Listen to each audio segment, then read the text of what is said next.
The true nature of consciousness. Where does it originate? Consciousness is the greatest mystery of all. Every single experience you've ever had, every sight, sound, emotion, and thought is processed through it. But what exactly is it? Where does it come from? Is it purely a product of the brain, or is there something more? Scientists, philosophers, and spiritual seekers have debated this question for centuries, and yet no one has an answer that fully explains the mystery of consciousness. At first glance, consciousness seems straightforward. It is your awareness of the world and yourself. You know that you are thinking, feeling, and perceiving. But how does this actually work? If the brain is just a physical structure made up of neurons and electrical signals, how do these biological processes create something as personal and intangible as the experience of being alive? Many scientists argue that consciousness is a byproduct of the brain. According to this view, your sense of self emerges from neural activity. When certain areas of the brain work together, consciousness arises, just like a light bulb turning on when electricity flows through it. But this explanation has a problem. It does not explain why you feel anything at all. A computer processes information, but it does not experience happiness, pain, or love. So why do we? This is what philosophers call the hard problem of consciousness. Why do brain processes give rise to subjective experiences? Imagine you see the color red. Scientists can tell you which parts of your brain are activated when you see red, but they cannot explain why red feels like red. Why does a rose appear beautiful? Why does a sad song make you emotional? No physical measurement can answer these questions. Some thinkers believe consciousness is not produced by the brain at all. Instead, they suggest that consciousness might exist independently of it. This idea is known as panpsychism, the belief that consciousness is a fundamental property of the universe, just like space, time, and gravity. If this is true, then everything, from atoms to galaxies, might have some form of awareness. It sounds strange, but some respected scientists, like physicist Roger Penrose, have proposed that consciousness could be connected to the structure of the universe itself. Another theory, called quantum consciousness, suggests that consciousness might arise from quantum processes inside brain cells. Some scientists believe that the brain could be interacting with the fundamental fabric of reality at a microscopic level. If this is true, then consciousness may not be a simple product of biology. It could be woven into the very laws of the universe. But what if consciousness is not a property of the universe, nor just a function of the brain? Some spiritual traditions argue that consciousness exists beyond physical matter. In many Eastern philosophies, consciousness is seen as something eternal, something that exists before birth and continues after death. Some people who have had near-death experiences report a sense of leaving their bodies and entering a state of pure awareness. Could this be evidence that consciousness is not tied to the brain? Despite all these theories, no one truly understands where consciousness comes from. Some say it's just neurons firing. Others believe it's an infinite, universal force. The only thing we know for sure is that we are conscious. We experience reality, but we do not know why. Until we unlock this mystery, we are left with a paradox. We are the universe trying to understand itself, but we do not even understand the very thing that allows us to think at all. The missing Malaysian flight, MH370, what really happened? On March 8, 2014, Malaysia Airlines flight MH370 took off from Kuala Lumpur, heading for Beijing. It never arrived. Instead, the plane and its 239 passengers vanished without a trace. In an age of advanced tracking technology, where even lost smartphones can be found in minutes, how can an entire commercial airplane disappear? For years, investigators have tried to piece together what happened in the early hours of that fateful flight. What we know is this. At 12:41 a.m., MH370 took off as scheduled. Less than an hour later, at 1:19 a.m., the pilot calmly said his final words to air traffic control. "Good night, Malaysian 370. Minutes later, the plane's transponder, its main tracking system, was mysteriously turned off. Then, something bizarre happened. Instead of continuing toward China, MH370 suddenly turned west, away from its planned route. Military radar picked up the aircraft making strange turns before heading toward the vast, empty Indian Ocean.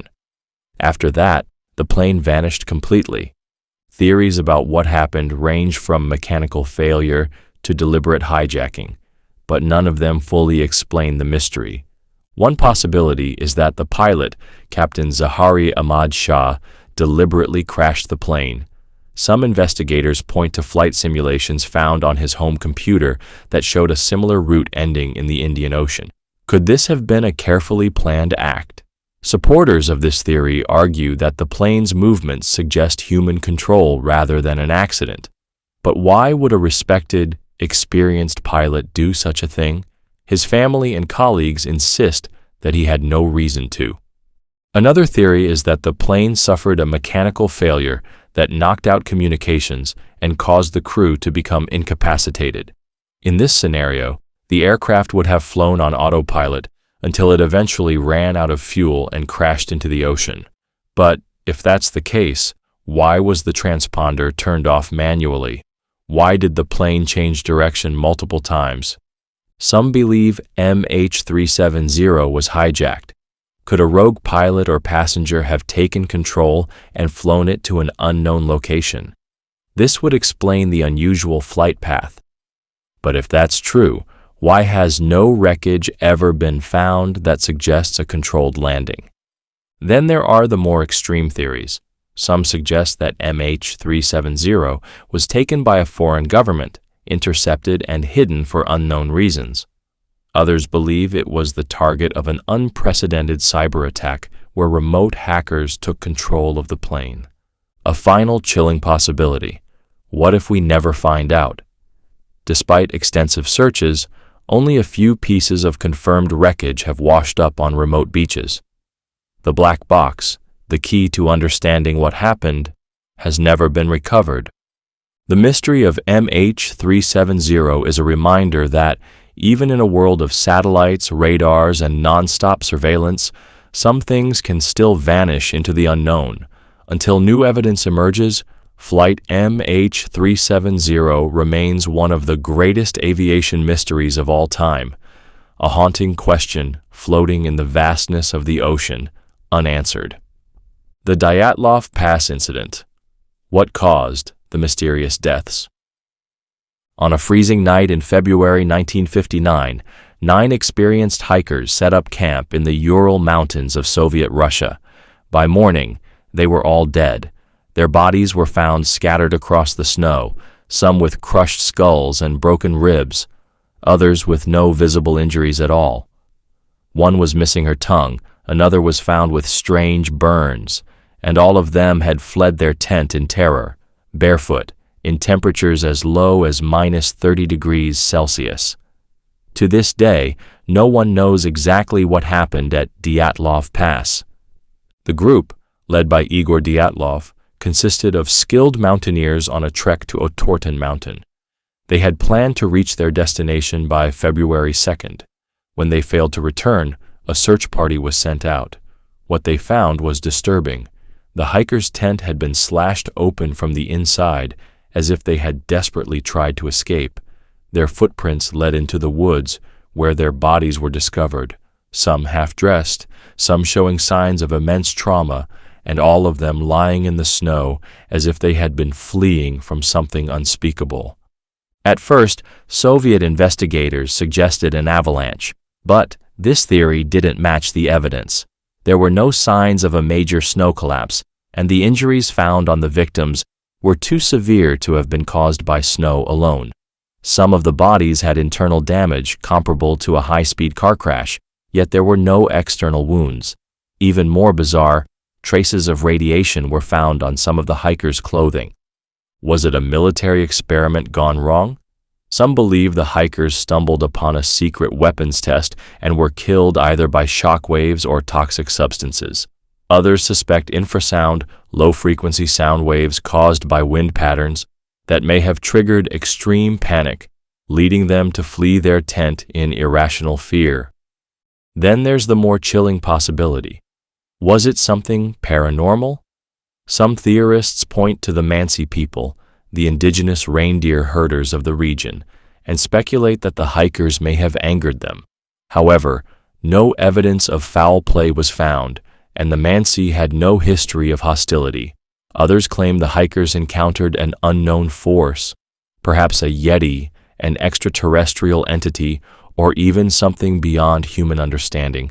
Witnesses from nearby towns later reported seeing glowing orange orbs in the sky around the time of the incident. In 2020, a new investigation conducted by Russian authorities concluded that an avalanche was the most likely cause, suggesting the hikers were crushed by compact snow and died of hypothermia. But this explanation is still widely debated. The injuries, the strange behavior, the missing tongue, the radiation, none of it fits neatly into a simple avalanche theory. More than 60 years later, the Dyatlov Pass incident remains one of the most perplexing and terrifying mysteries of the modern age. Whatever happened on that mountain that night, the truth is buried beneath the snow, locked in a past that refuses to reveal its secrets. The wow signal. Was it a message from extraterrestrials? On the night of August 15, 1977, something incredible happened. A massive, unexplained radio signal was detected from deep space.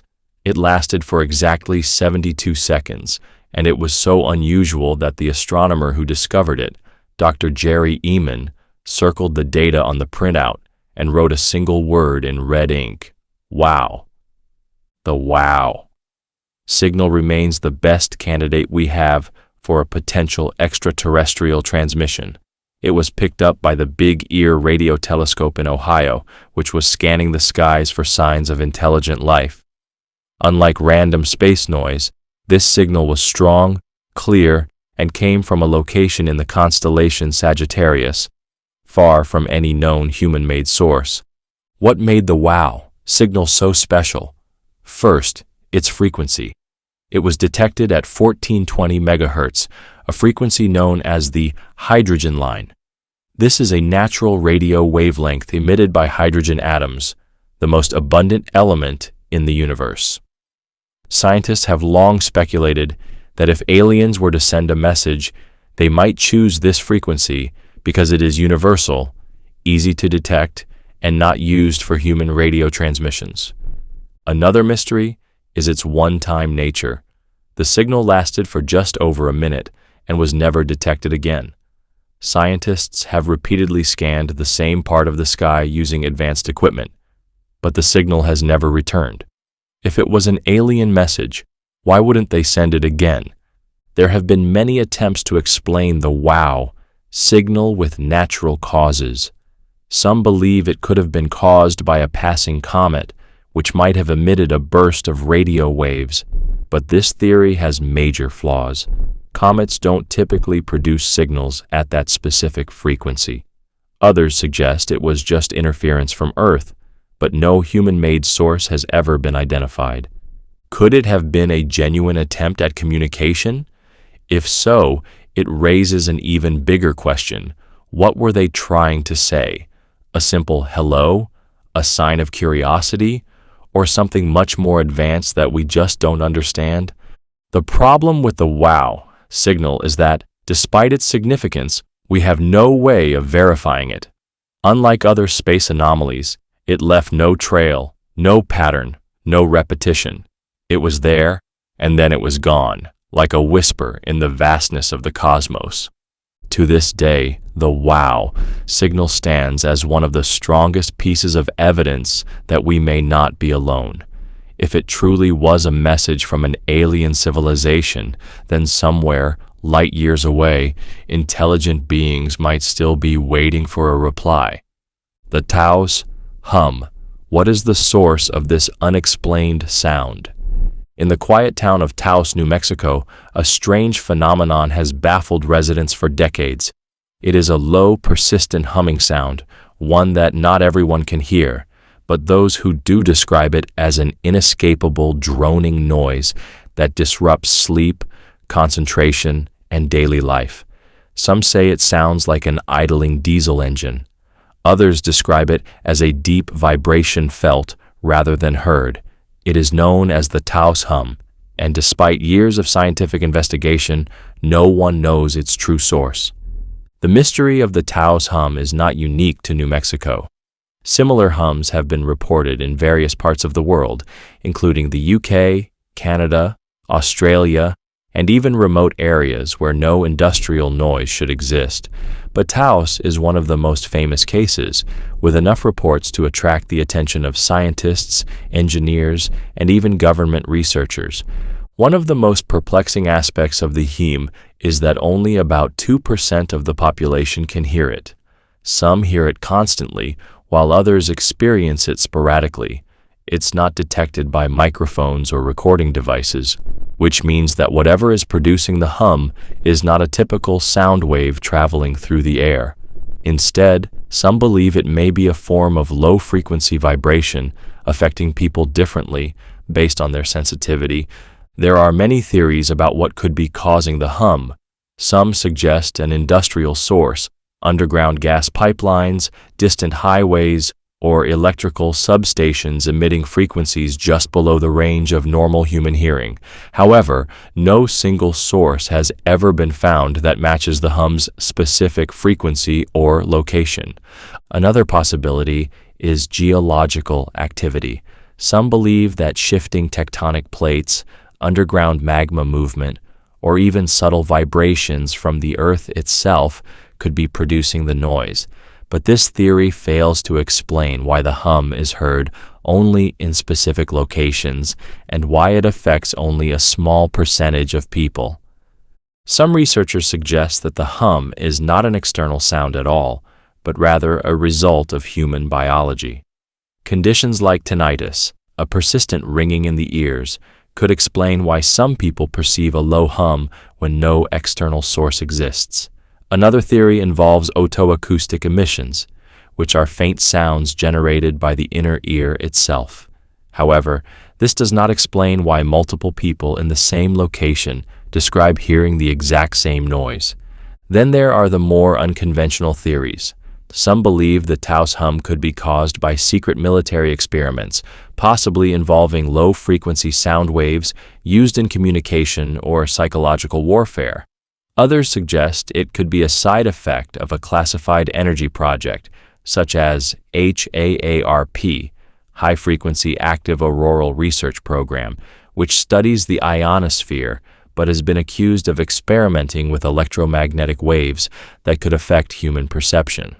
A more eerie theory suggests that the hum could be the result of an unknown phenomenon beyond human understanding, perhaps a natural frequency of the Earth itself, a disturbance in the electromagnetic field, or even some form of extraterrestrial signal.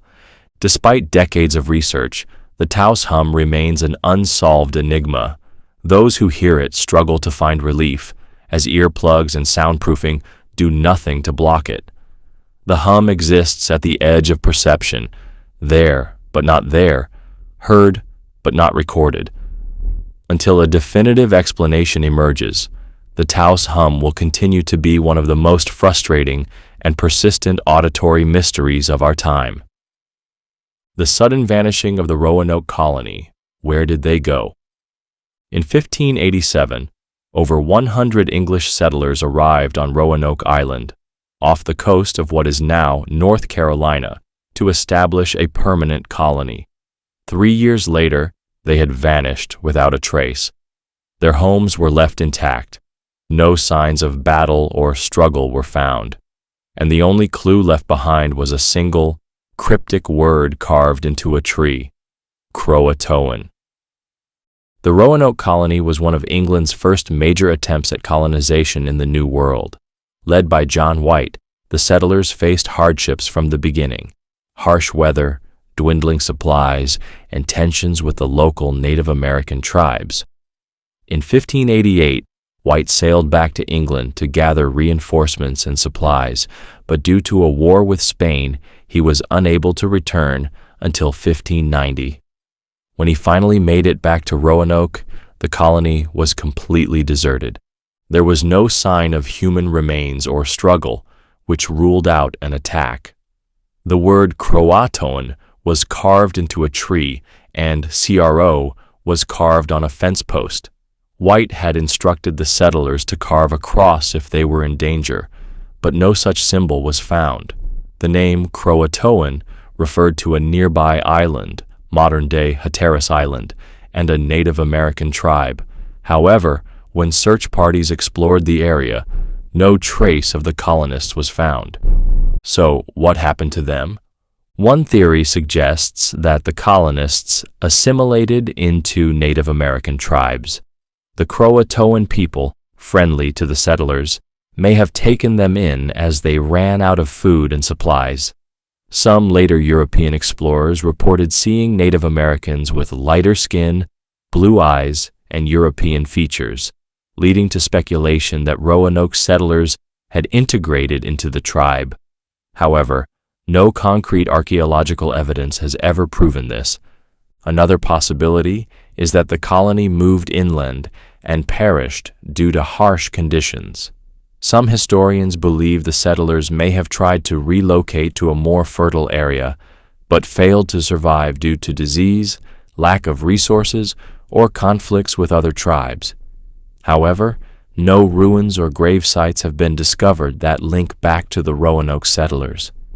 More sinister theories suggest that the colony was wiped out by an unknown force. Some believe they were massacred by hostile Native American groups, although no signs of violence were ever found. Others propose that they were wiped out by a deadly disease that left no survivors. Then there are the more mysterious explanations. Some claim Roanoke fell victim to a supernatural event, possibly a curse or a mass abduction. The eerie connection between the word Croatoan and later disappearances has fueled speculation. This word reportedly appeared in Edgar Allan Poe's diary before his mysterious death, was linked to the last words of the infamous stagecoach robber Black Bart, and was even found scribbled in Amelia Earhart's journal before her disappearance. Could it be a code, a warning, or something far stranger?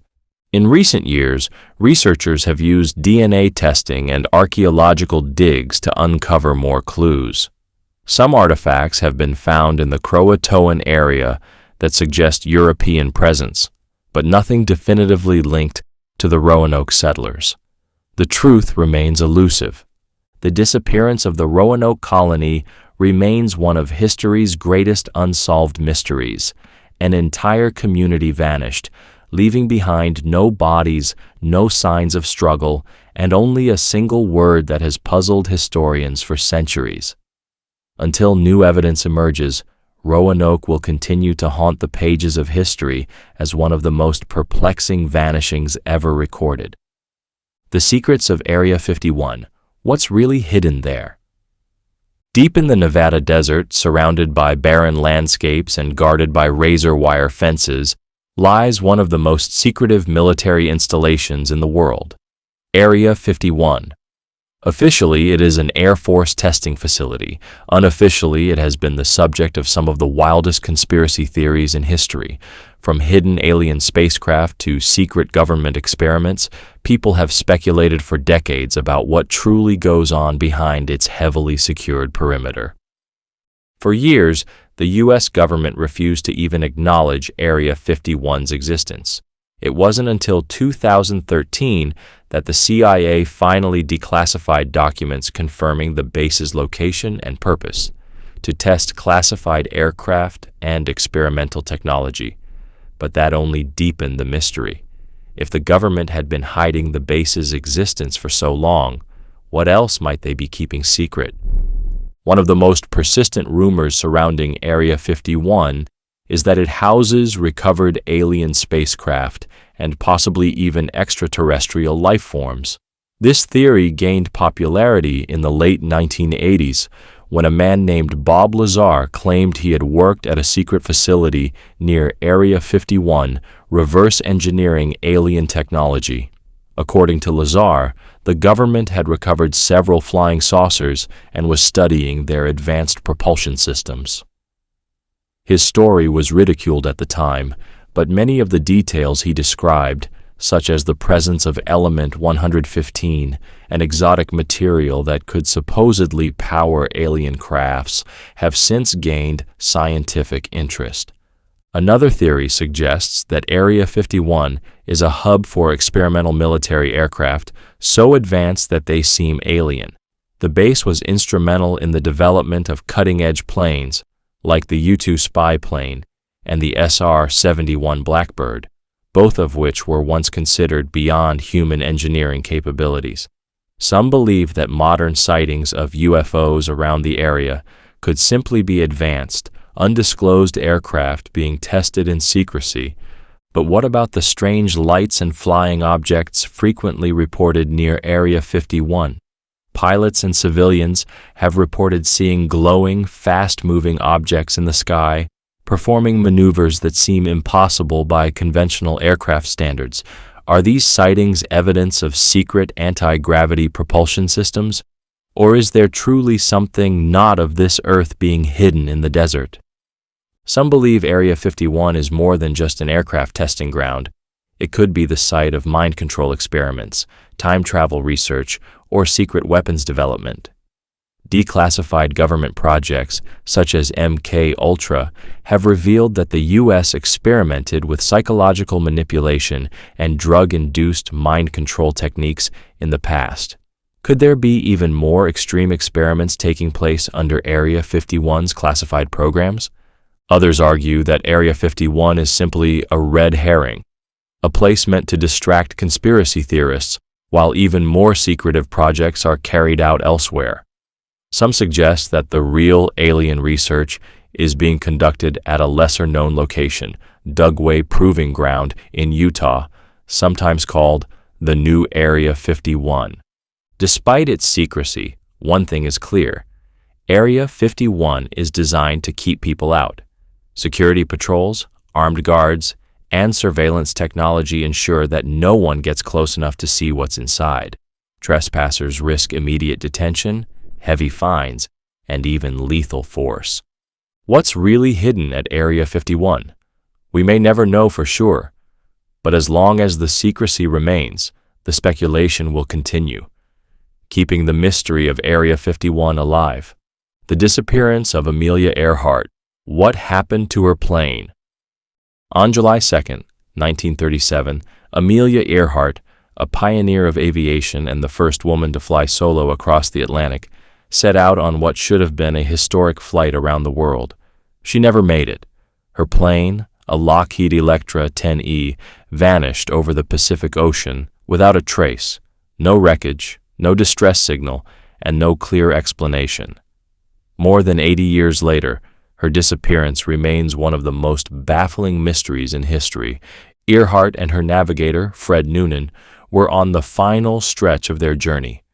They had successfully flown 22,000 miles and had only 7,000 miles to go before reaching their final destination. Their next stop was Howland Island, a tiny, uninhabited speck in the Pacific. They never arrived.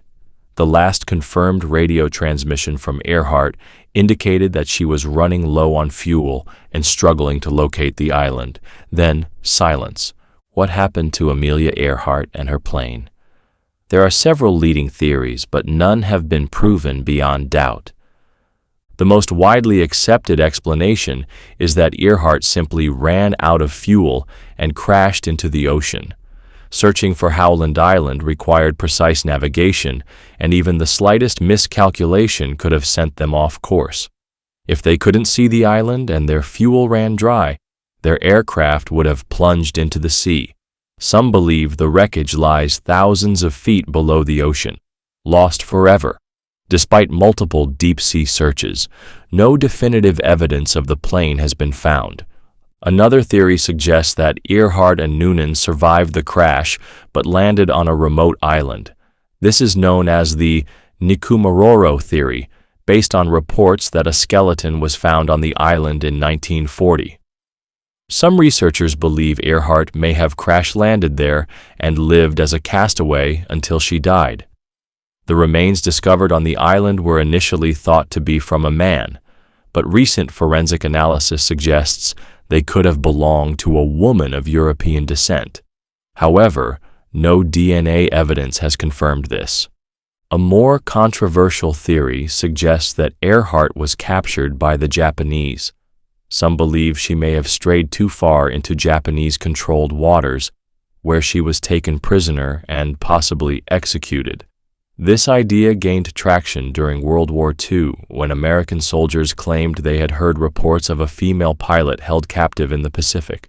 A blurry photograph from the Marshall Islands even surfaced, claiming to show Earhart and Noonan in Japanese custody. However, experts later determined that the photograph was taken before Earhart's flight, discrediting the theory.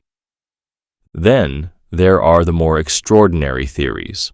Some claim Earhart was on a secret government mission, spying on Japan, and was either captured or taken into hiding.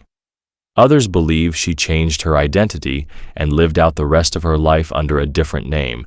And of course, there are those who suggest she was abducted by aliens, a theory fueled by the sheer impossibility of finding any evidence of her plane. Despite multiple searches over the years, including deep-sea sonar scans, aircraft wreckage investigations, and forensic anthropology studies, Earhart's disappearance remains an unsolved puzzle. In 2019, an expedition led by Robert Ballard, the man who discovered the Titanic, conducted a high-tech underwater search near Howland Island.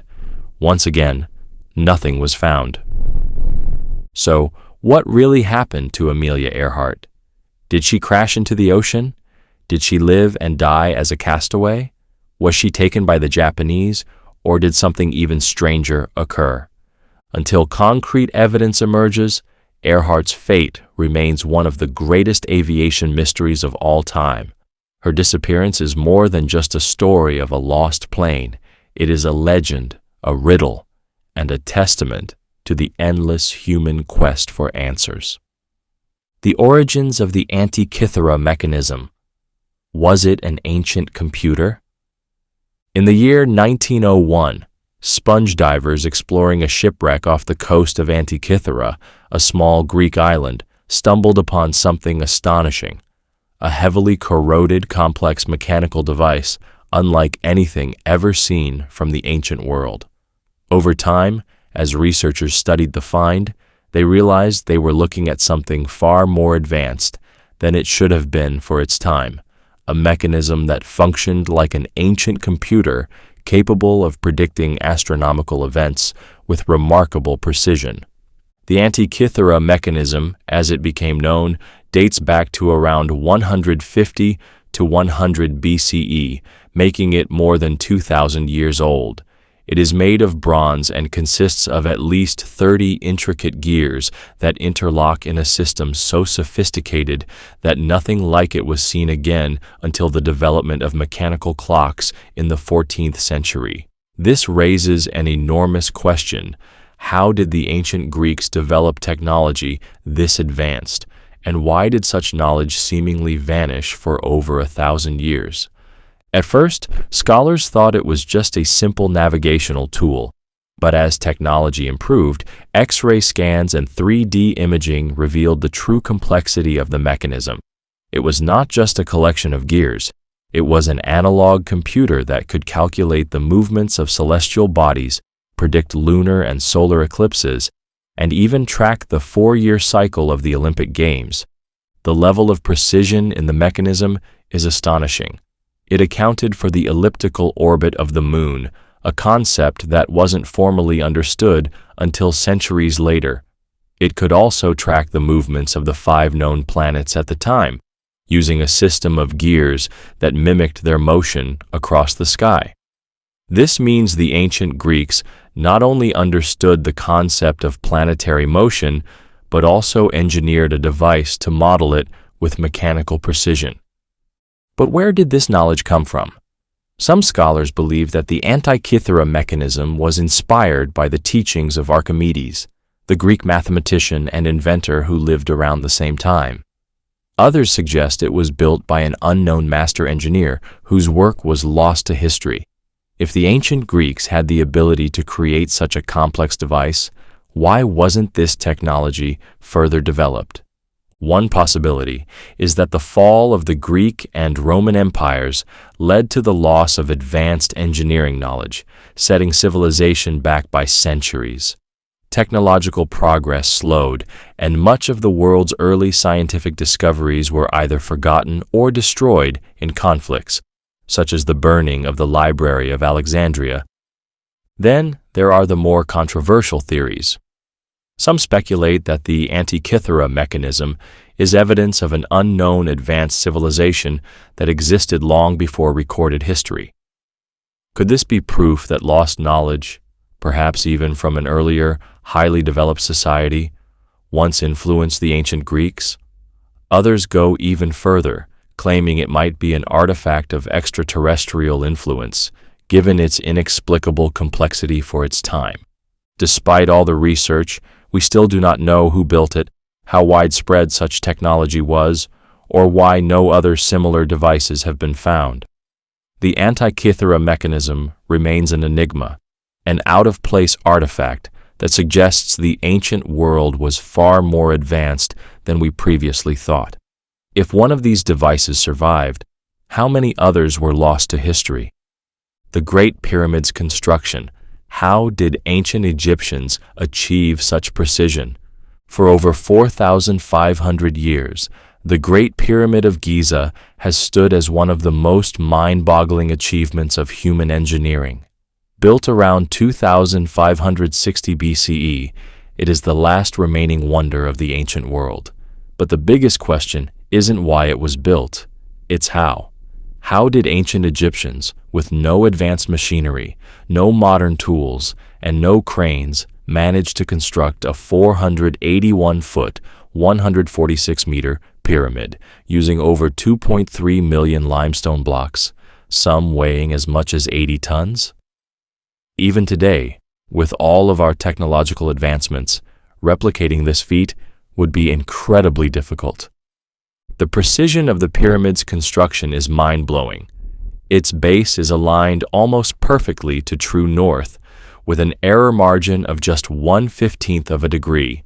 The pyramid is also positioned in such a way that it divides the land and sea masses of Earth equally, as if the builders had knowledge of geography that should have been impossible at the time. Even more remarkably, the ratios and measurements of the pyramid seem to encode advanced mathematical and astronomical knowledge, including the golden ratio, pi, and the speed of light, which raises serious questions about what the ancient Egyptians knew and how they knew it. One of the biggest mysteries is how the blocks were transported and lifted. The traditional explanation is that ramps were used, but no one has ever found clear evidence of a ramp system that could handle such a project. A straight ramp would have had to be over a mile long to maintain a reasonable slope, requiring more material than the pyramid itself. A spiral ramp presents another problem. It would have obstructed construction workers from precisely placing the massive stones. Recently, some researchers have proposed that the Egyptians used a combination of water channels, sleds, and lubrication techniques to move the heavy blocks across the desert. A discovery in 2018 revealed ancient papyrus scrolls describing how workers transported limestone blocks from quarries using boats and canals. But while this explains part of the process, it still doesn't account for the actual lifting and placement of multi-ton granite blocks at the higher levels of the pyramid. Then there's the issue of labor. The traditional story is that slaves built the pyramids, but archaeological evidence suggests this is a myth. The workers were likely highly skilled laborers, organized in teams, who worked year-round under the supervision of master architects. But even with a massive workforce, the logistics of quarrying, transporting, and precisely assembling millions of blocks remain staggering. Some believe that the Egyptians may have had lost construction techniques, methods of engineering and stone cutting that were either forgotten or never recorded. Others suggest that the Great Pyramid may have been part of an even older civilization's work, with the Egyptians inheriting the structure rather than building it entirely from scratch. Then there are the alternative theories. Some argue that the Great Pyramid was not just a tomb, but an advanced energy machine, possibly generating some form of wireless energy. Proponents of this theory point to the pyramid's unusual internal chambers and shafts, which do not align with traditional burial practices. Others suggest that extraterrestrials or lost advanced civilizations may have played a role in its construction, given the mathematical precision and near-impossible engineering. Even today, the exact methods used to build the Great Pyramid remain unknown. Every attempt to fully reconstruct the process leads to more unanswered questions. Was it a monumental feat of human ingenuity, an inheritance from a lost civilization, or something even stranger? Whatever the answer, the Great Pyramid of Giza remains one of the most enduring mysteries of the ancient world, a structure so perfect, so impossibly advanced for its time, that it continues to defy explanation. The missing crew of the Mary Celeste. Why was the ship abandoned? On December 5, 1872, a ghost ship was discovered adrift in the Atlantic Ocean. It was the Mary Celeste, a merchant vessel that had set sail from New York to Italy, carrying a cargo of industrial alcohol. But when another ship, the Dei Gratia, spotted it floating aimlessly in the ocean, something was terribly wrong.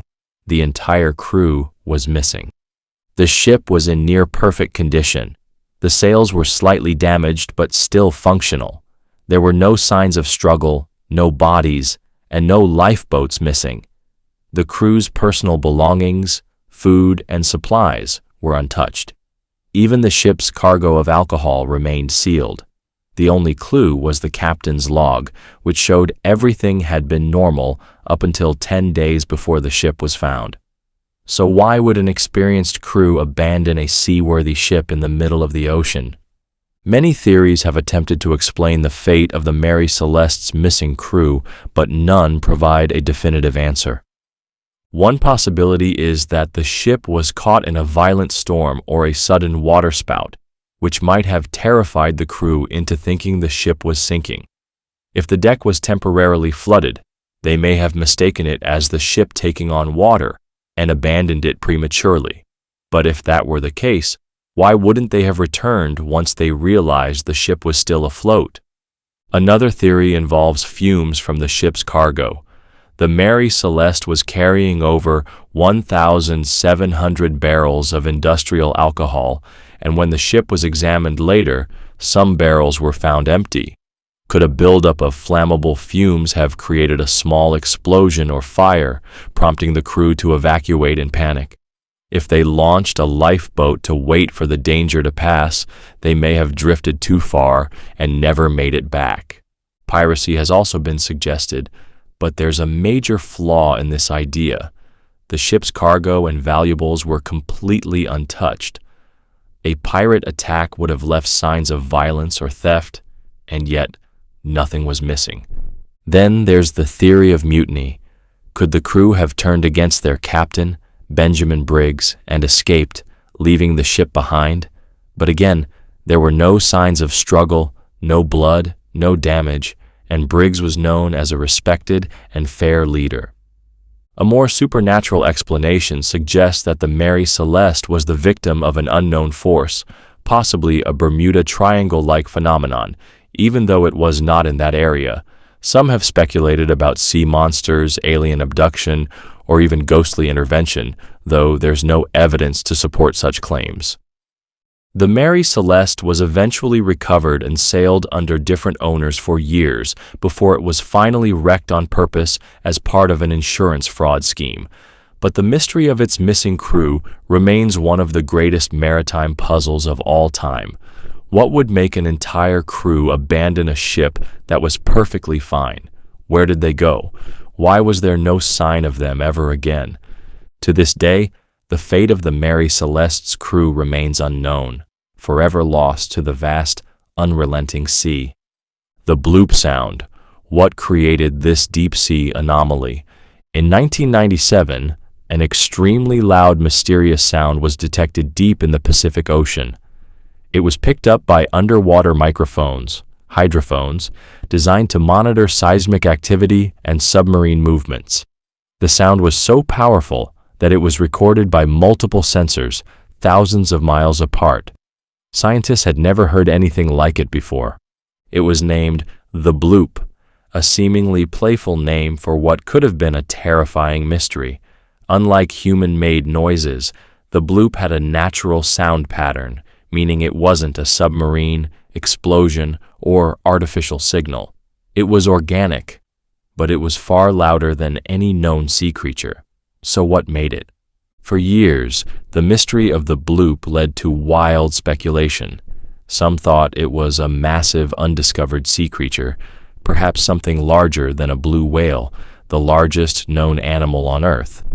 This gave rise to theories of deep-sea monsters, including the possibility of a modern-day kraken, or even a Lovecraftian entity, like the fictional ancient being Cthulhu, whose resting place, according to H.P. Lovecraft's stories, was eerily close to the location of the Bloop's origin. But could a living creature actually produce a sound that loud? Blue whales are currently the loudest animals on the planet, capable of producing calls up to 188 decibels that can travel hundreds of miles underwater. However, the Bloop was several times louder than a blue whale's call.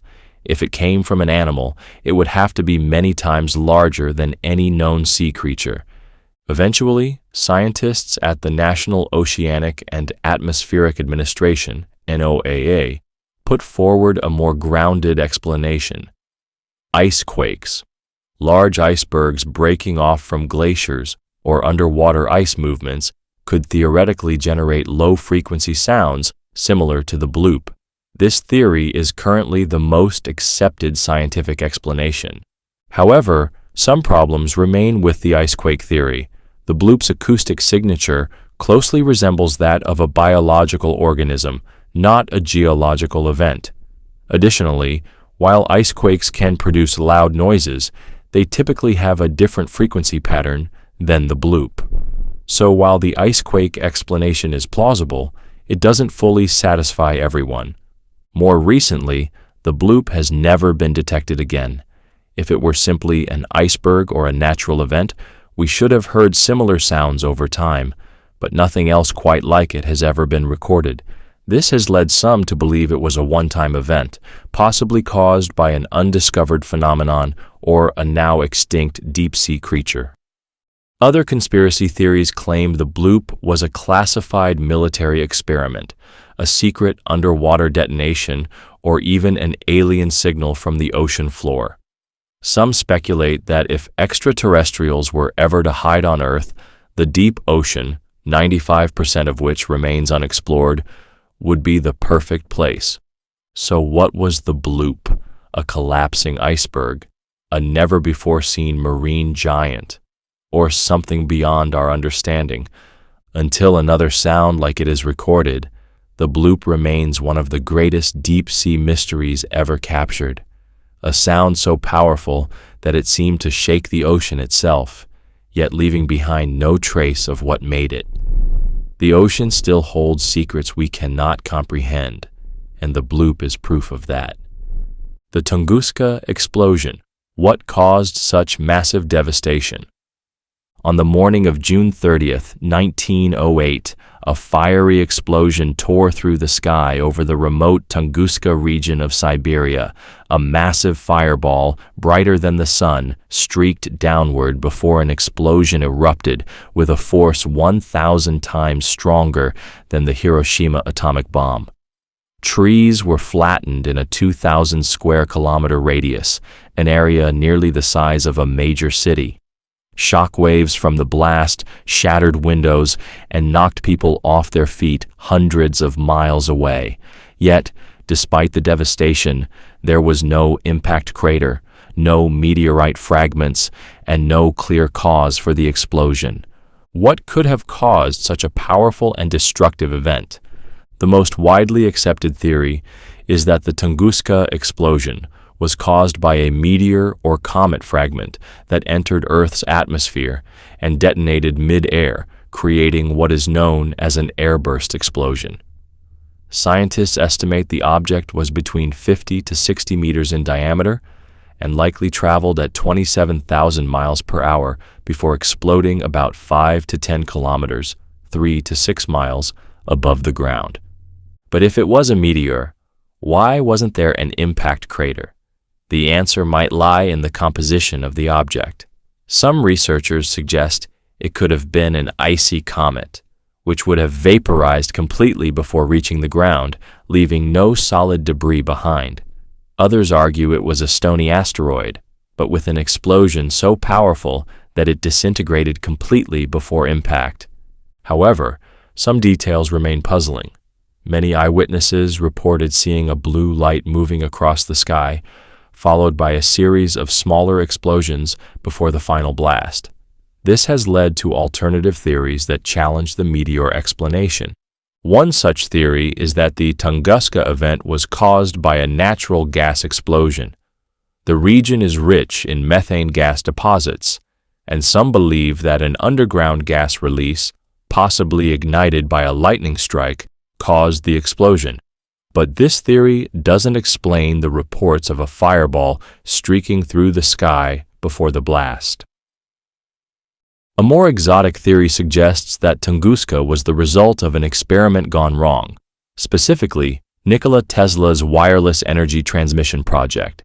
Tesla had been working on a high-energy wireless electricity experiment at the time, and some believe he may have accidentally triggered a plasma explosion over Siberia. However, there is no concrete evidence to support this idea. Then, there are the alien theories. Some have speculated that the explosion was caused by a UFO crash or even a deliberate detonation of an extraterrestrial spacecraft to avoid colliding with Earth. While there is no direct evidence of this, the mystery surrounding the lack of impact debris has fueled speculation for decades. Despite numerous investigations and scientific studies, the Tunguska explosion remains an unsolved mystery. Was it a meteor, a comet, a natural explosion, or something far more unusual? Until we find definitive proof, Tunguska will remain one of the greatest unexplained explosions in history, a reminder that sometimes, even in the modern world, forces beyond our full understanding can still shake the earth. The Voynich manuscript, who wrote it, and what does it mean? In a quiet library at Yale University, locked away in a collection of rare books, sits one of the most baffling documents in history, the Voynich manuscript. A 240-page book filled with strange symbols, mysterious drawings, and an unbreakable code, it has been called the world's most mysterious book. No one knows who wrote it. No one knows what it says. And despite centuries of attempts, no one has ever cracked its secrets. The manuscript is written in an unknown script, one that does not match any known language on Earth. Each page is filled with intricate illustrations, strange plants that don't exist, astronomical charts that don't align with known constellations, and odd humanoid figures engaged in bizarre rituals. Some pages contain fold-out diagrams that resemble maps or scientific charts, but no one knows what they represent. The book is named after Wilfrid Voynich, a rare book dealer who discovered it in 1912. He found it hidden in a monastery in Italy, but its origins stretch much further back. Carbon dating suggests it was created in the early 1400s, making it at least 600 years old. But who wrote it and why? There are many theories. One possibility is that it was a medical or botanical guide written in a lost language. The strange plants and nude women bathing in green liquid could suggest an alchemical or herbal remedy book. However, none of the plants match any known species, and the text remains indecipherable. Another theory suggests that the Voynich manuscript was a hoax. Some historians believe it was written in a fake language to deceive wealthy book collectors. However, detailed linguistic analysis has shown that the text follows a real pattern of language rules, meaning it is unlikely to be random nonsense. Some have speculated that the book was written by Leonardo da Vinci, Roger Bacon, or some other Renaissance genius experimenting with coded writing. Others suggest that it was created by a secret society or an unknown ancient culture, passing down knowledge hidden from the public. Then there's the most extreme possibility. Could the Voynich manuscript be of extraterrestrial origin? Some theorists suggest that the language and diagrams don't match anything we know because they weren't meant for human eyes, but rather for communication with beings from another world. In 2019, a researcher claimed to have decoded part of the manuscript, suggesting it was written in a rare medieval Romance language. However, no other linguists have been able to confirm this claim, and the mystery remains unsolved. To this day, no one knows what the Voynich manuscript says or why it was written. Is it a lost encyclopedia, a work of coded philosophy, a guide to another dimension? Whatever the answer, it is one of the most unbreakable mysteries in literary history, a book that continues to taunt the greatest minds of our time. Will we ever unlock its secrets, or is it destined to remain an enigma forever? The legend of the Bermuda Triangle. Why do so many vanish?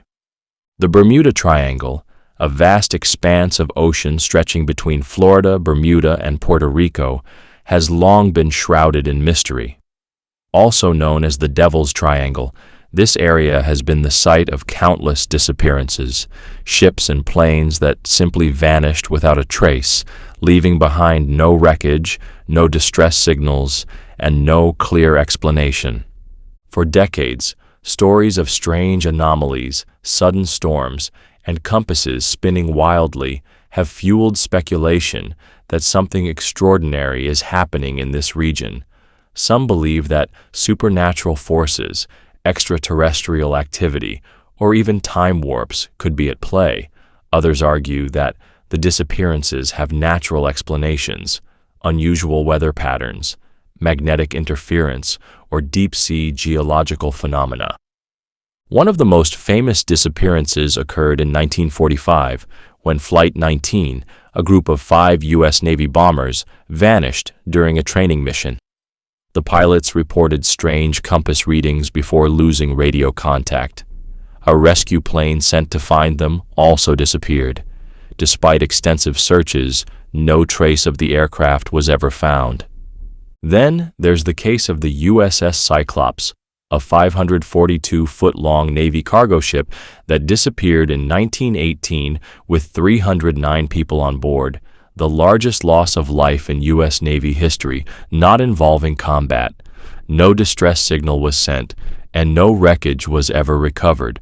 So what's really going on in the Bermuda Triangle? One of the most popular scientific explanations is that the region is home to unpredictable weather and oceanic phenomena.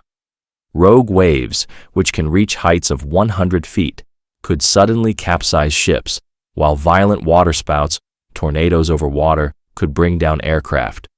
The warm waters of the Gulf Stream can also create rapid changes in weather, making conditions extremely dangerous.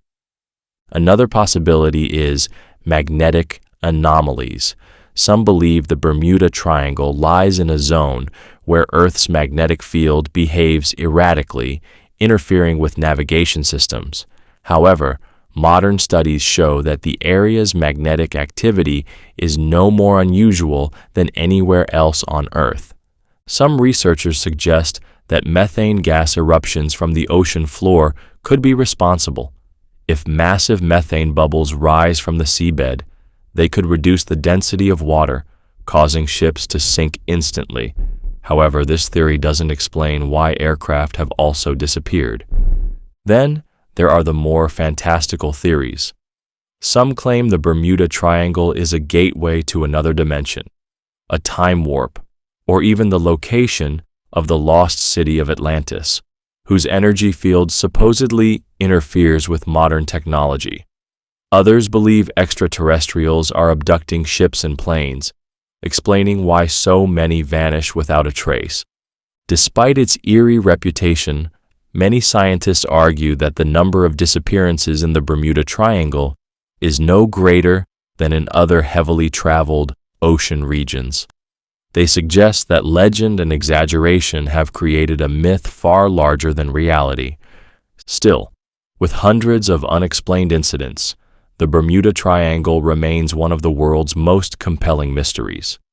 Whether it's a natural danger zone or something beyond human understanding, its legend will likely persist for generations to come. The Klerksdorp spheres, were they naturally formed or artificial? In the mines of Klerksdorp, South Africa, workers discovered something extraordinary: small, perfectly shaped metallic spheres embedded in rock formations estimated to be over 2.8 billion years old. These objects, now known as the Klerksdorp spheres, have baffled scientists and sparked a heated debate. Are they naturally formed, or are they evidence of an ancient, advanced civilization? The spheres vary in size but are typically less than an inch in diameter. Some are perfectly round, while others have 3 parallel grooves etched into their surfaces, giving them a distinctly artificial appearance. The mystery deepens when considering the rock in which they were found, a Precambrian geological layer that existed long before humans were supposed to be capable of creating such objects. The mainstream scientific explanation is that these spheres are natural formations, specifically limonite concretions. These can form through natural processes in mineral-rich environments over millions of years, creating spherical shapes. The grooves, according to geologists, could have been formed by natural fractures, pressure, or mineral deposits. However, not everyone is convinced by this explanation. The precision of some spheres, particularly the ones that are nearly perfectly round with grooved patterns, seems too precise for natural formation. Some researchers argue that if they were naturally formed, similar objects should be found in large quantities around the world, but nothing quite like them has been discovered elsewhere. Then there's the question of age. If the spheres truly formed 2.8 billion years ago, they predate human civilization by an almost unimaginable stretch of time. Could they be evidence of a lost, unknown civilization that existed before recorded history? Some theorists suggest that they might be remnants of a prehistoric intelligent species or even an advanced extraterrestrial influence on Earth. Others speculate that the spheres may have been artifacts from a past advanced civilization whose history has been erased by time, perhaps one that flourished and disappeared long before humanity as we know it. The idea that Earth may have hosted intelligent beings long before our current understanding of history is controversial but intriguing. Some even suggest the spheres could be evidence of ooparts, out-of-place artifacts, objects that don't fit within conventional historical timelines. These include items like the Antikythera mechanism, which suggests advanced technology existed far earlier than previously thought. If the Klerksdorp spheres are artificial, they might be one of the oldest artifacts ever discovered on Earth. Skeptics argue that the spheres are nothing more than a geological curiosity, pointing to similar formations found in other mineral-rich regions. However, the grooves and precision remain unexplained. Some specimens are so smooth that their balance and symmetry rival objects made with modern engineering techniques. So, what are the Klerksdorp spheres? Are they a bizarre but natural phenomenon, or are they something more? Evidence of an advanced civilization long lost to history. Until further scientific analysis provides a definitive answer, the Klerksdorp spheres remain one of the most puzzling anomalies ever discovered, challenging everything we think we know about Earth's ancient past. The dancing plague of 1518. What made people dance to death? In the summer of 1518, an eerie and disturbing phenomenon swept through the streets of Strasbourg, France. People began dancing uncontrollably, unable to stop, sometimes for days on end. It started with one woman, who began twirling and stomping in the streets for hours. Within a week, dozens had joined her. By the end of the month, hundreds were dancing, their bodies convulsing with exhaustion, their feet bloodied, and their strength completely drained. Some collapsed and died from heart attacks, strokes, or sheer exhaustion, yet the dancing continued. This bizarre event, known as the Dancing Plague of 1518, is one of the strangest recorded cases of mass hysteria in history. But what caused it? Why did so many people dance until they physically couldn't anymore? At the time, doctors and city officials were baffled. Some believed that the afflicted were suffering from hot blood, a medical theory that suggested an excess of bodily heat needed to be expelled through vigorous movement. Incredibly, instead of stopping the dancing, the authorities actually encouraged it, ordering musicians to play and setting up dance halls to cure the afflicted by allowing them to dance their madness away. This only made things worse as more people became trapped in the frenzy. Modern researchers believe there are several possible explanations. 1. Mass psychogenic illness, mass hysteria. The most widely accepted theory is that the dancing plague was a case of mass psychogenic illness, a psychological condition where stress, fear, and societal pressures manifest in physical symptoms.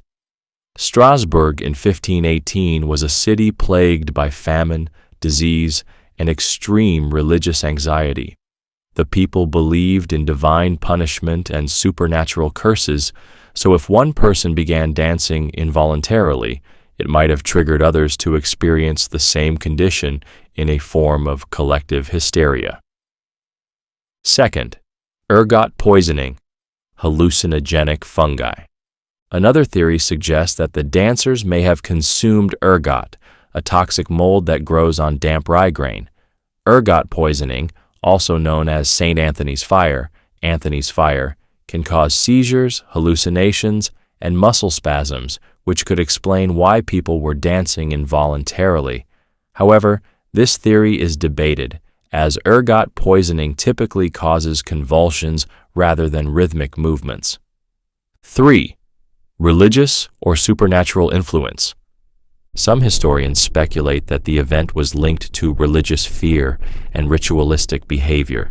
Many of the afflicted seemed to be in a trance-like state, leading some to believe they were possessed or under a divine curse. During this time, there were widespread beliefs in Saint Vitus, a Catholic saint associated with controlling movements and curing seizures. Some have theorized that a mass religious delusion led people to believe they were compelled to dance in order to ward off divine punishment. Fourth, neurological disorders or epilepsy.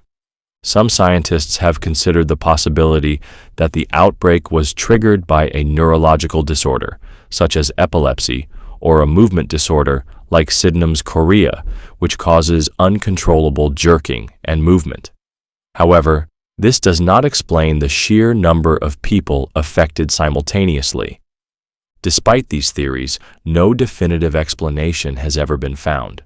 After several months, the dancing finally stopped as mysteriously as it had begun. The victims were taken to a shrine dedicated to Saint Vitus, where they were blessed with holy water and prayers, and the epidemic ended. The dancing plague of 1518 remains one of history's strangest mysteries, a case where the human mind and body seemingly conspired to defy logic, pushing people to dance themselves to death. The origin of dark matter. What is the missing mass of the universe? The universe is missing something, a lot of something. For decades, astronomers have observed a puzzling phenomenon. Galaxies are spinning faster than they should be, given the amount of visible matter in them. According to the laws of physics, these galaxies should tear themselves apart because there isn't enough gravity to hold them together, yet they remain intact. Something unseen must be providing the missing mass needed to hold the universe together. This invisible force has been named dark matter. But what is it, and where does it come from? Dark matter makes up an estimated 27% of the universe's total mass and energy, yet it does not interact with light, electricity, or any known forces except gravity. Unlike normal matter, it cannot be seen, touched, or detected directly. It doesn't emit or absorb light, making it completely invisible. The only reason we know it exists is because of its gravitational effects on galaxies and galaxy clusters. So what exactly is dark matter? One possibility is that dark matter consists of exotic particles that do not interact with regular atoms but still exert gravitational influence. The leading candidates include, first, WIMPs, weakly interacting massive particles. These hypothetical particles are thought to be heavy but almost undetectable, passing through normal matter without interacting. Scientists have spent years trying to capture a WIMP in underground detectors, but so far, none have been found. Second, axions. Another proposed particle. Axions are thought to be extremely light, but exist in massive numbers, forming invisible cosmic fields that influence gravity. Some experiments suggest hints of axions, but no conclusive proof has been found. Third, primordial black holes.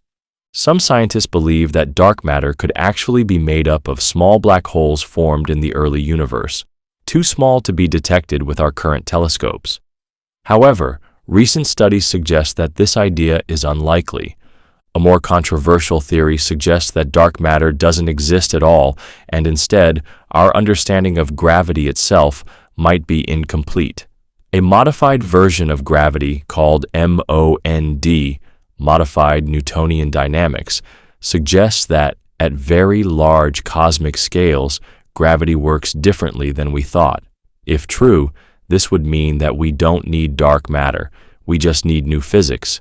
Even though dark matter remains invisible, scientists are getting closer to understanding it. Powerful telescopes and particle accelerators are searching for evidence, and some experiments suggest that dark matter could be detected indirectly through its interaction with ordinary matter in deep space.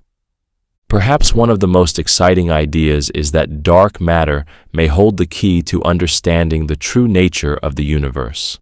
Some theories suggest that dark matter could be linked to extra dimensions, hidden universes, or exotic physics beyond anything we currently know. Until we unlock its secrets, dark matter remains one of the biggest mysteries in modern science, the invisible force that holds galaxies together, yet eludes all direct detection. It is a cosmic ghost, a missing puzzle piece, and one of the greatest unanswered questions in physics. The Zodiac Killer. Who was behind the cryptic murders? Between 1968 and 1969, a shadowy, taunting killer terrorized Northern California, leaving behind a chilling legacy that still haunts law enforcement today. Known only as the Zodiac Killer, he claimed responsibility for at least 5 confirmed murders, but he bragged about killing as many as 37. More terrifyingly, he sent cryptic letters, ciphers, and eerie phone calls to the police and local newspapers, challenging them to catch him, but they never did. The Zodiac's attacks were random, brutal, and calculated. He targeted young couples parked in secluded areas, shooting or stabbing them with cold precision. Sometimes he called the police afterward to report his own crimes. Other times, he sent taunting letters filled with bizarre symbols and coded messages, daring detectives to solve them. One of his ciphers, known as the Z340 cipher, remained unsolved for over 50 years until a team of amateur codebreakers cracked it in 2020. But even then, it only revealed more cryptic ramblings, not his identity. The Zodiac's most infamous symbol was a crosshair-like circle with intersecting lines, which he would sign at the bottom of his letters. His messages included threats to blow up school buses, references to old films, and disturbing statements like, "I like killing people because it is so much fun." Despite decades of investigations, the Zodiac Killer was never caught. Dozens of suspects were interrogated, but no one was ever definitively linked to the crimes. One of the prime suspects was Arthur Lee Allen, a convicted child molester with a disturbing history. He owned a Zodiac brand watch, which featured the same crosshair logo, had a habit of talking about cryptic codes, and matched some eyewitness descriptions. However, no solid forensic evidence linked him to the murders, and DNA tests later failed to confirm him as the killer.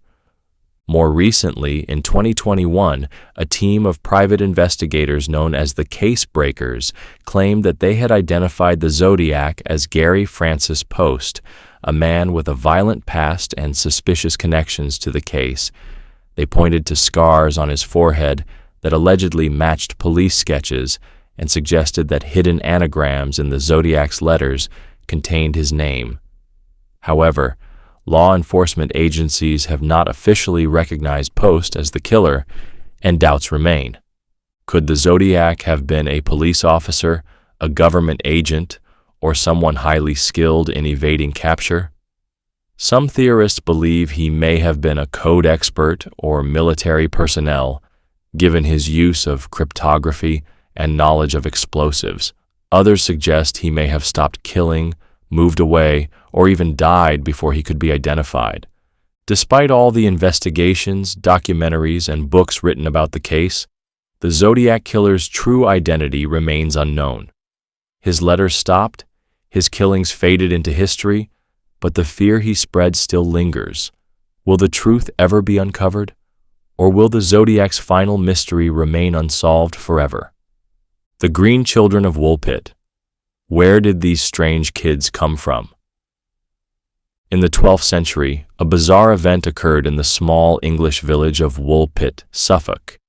Two children, a boy and a girl, suddenly appeared near a wolf pit, wearing strange clothing, speaking an unknown language, and most shockingly, their skin was green. The villagers were stunned. The children seemed confused, terrified, and refused to eat anything except raw green beans. Over time, their green color began to fade, and they slowly learned to speak English. The boy, unfortunately, died shortly after their arrival, but the girl survived and later told a story that only deepened the mystery. According to her, she and her brother came from a place called St. Martin's Land, a strange underground world where everything had a greenish hue and no sunlight. She claimed that one day, while herding cattle, they heard a loud noise and suddenly found themselves in the bright, unfamiliar world of Woolpit. What could explain such a story? Several theories have emerged. 1. A medical condition. Some believe the children suffered from chlorosis, a type of iron deficiency that can give the skin a greenish tint. If they had been malnourished, their bodies may have developed a strange hue until they received proper food and care. 2. Feral children or lost refugees. Another theory suggests the children were orphans from a war-torn region, possibly Flemish refugees who had been displaced due to conflict. Their strange language may have been an unknown dialect, and their underground world could have been a metaphor for hiding in caves or underground settlements. 3. A parallel dimension or underground civilization. One of the most mysterious explanations is that the green children were not from our world at all. Some theorists suggest they may have come from a parallel dimension, an underground civilization, or even a hollow Earth-like realm. This theory aligns with legends of hidden lands and mystical realms found in folklore around the world. Fourth, extraterrestrial visitors. A more fantastical theory is that the green children were not human at all, but were instead extraterrestrial beings who somehow ended up in medieval England. Their description of St. Martin's Land, a place of perpetual twilight, strange food, and an unfamiliar sky, matches some modern accounts of alien worlds. Despite centuries of speculation, there is no definitive explanation for the green children of Woolpit, whether they were lost travelers, survivors of a hidden civilization, or something far stranger. Their story remains one of history's most puzzling and unexplained events. Were they simply malnourished orphans? Or is it possible that somewhere beneath our world, a hidden realm exists, one that, for a brief moment, two children accidentally stepped out of, never to return? The Piri Reis map, how did it depict Antarctica before it was discovered? In 1513, a Turkish admiral named Piri Reis created a map that would later become one of the most puzzling cartographic mysteries in history. The Piri Reis map, drawn on gazelle skin, shows the continents of Europe, Africa, and South America in remarkable accuracy at a time when much of the world was still unmapped. But the real mystery lies at the bottom of the map, where it appears to depict Antarctica over 300 years before it was officially discovered in 1820. Even more astonishing, the landmass is shown without ice, suggesting it was mapped in a time when Antarctica was not frozen. How could a map from the early 16th century show a continent that was not yet known to the world? And how could it depict it with such detail, including mountain ranges beneath the ice that modern scientists only confirmed in the 20th century? There are several possible explanations, but none are entirely satisfying. One theory is that Piri Reis did not map Antarctica himself, but instead based his work on ancient maps that predate known civilizations. Reis himself claimed to have compiled his map using older source materials, including maps from Alexander the Great's era, lost Greek knowledge, and possibly even remnants from the Library of Alexandria. If this is true, it suggests that an unknown ancient civilization had advanced cartographic knowledge long before European explorers. Another theory is that the landmass at the bottom of the map is not Antarctica at all, but rather a misrepresentation of South America's coastline extended further than it actually is. However, this explanation does not account for the detailed mountain ranges that match modern satellite images of Antarctica's landmass beneath the ice. Some believe that an advanced prehistoric civilization, possibly even the lost city of Atlantis, had mapped Antarctica before it was covered in ice.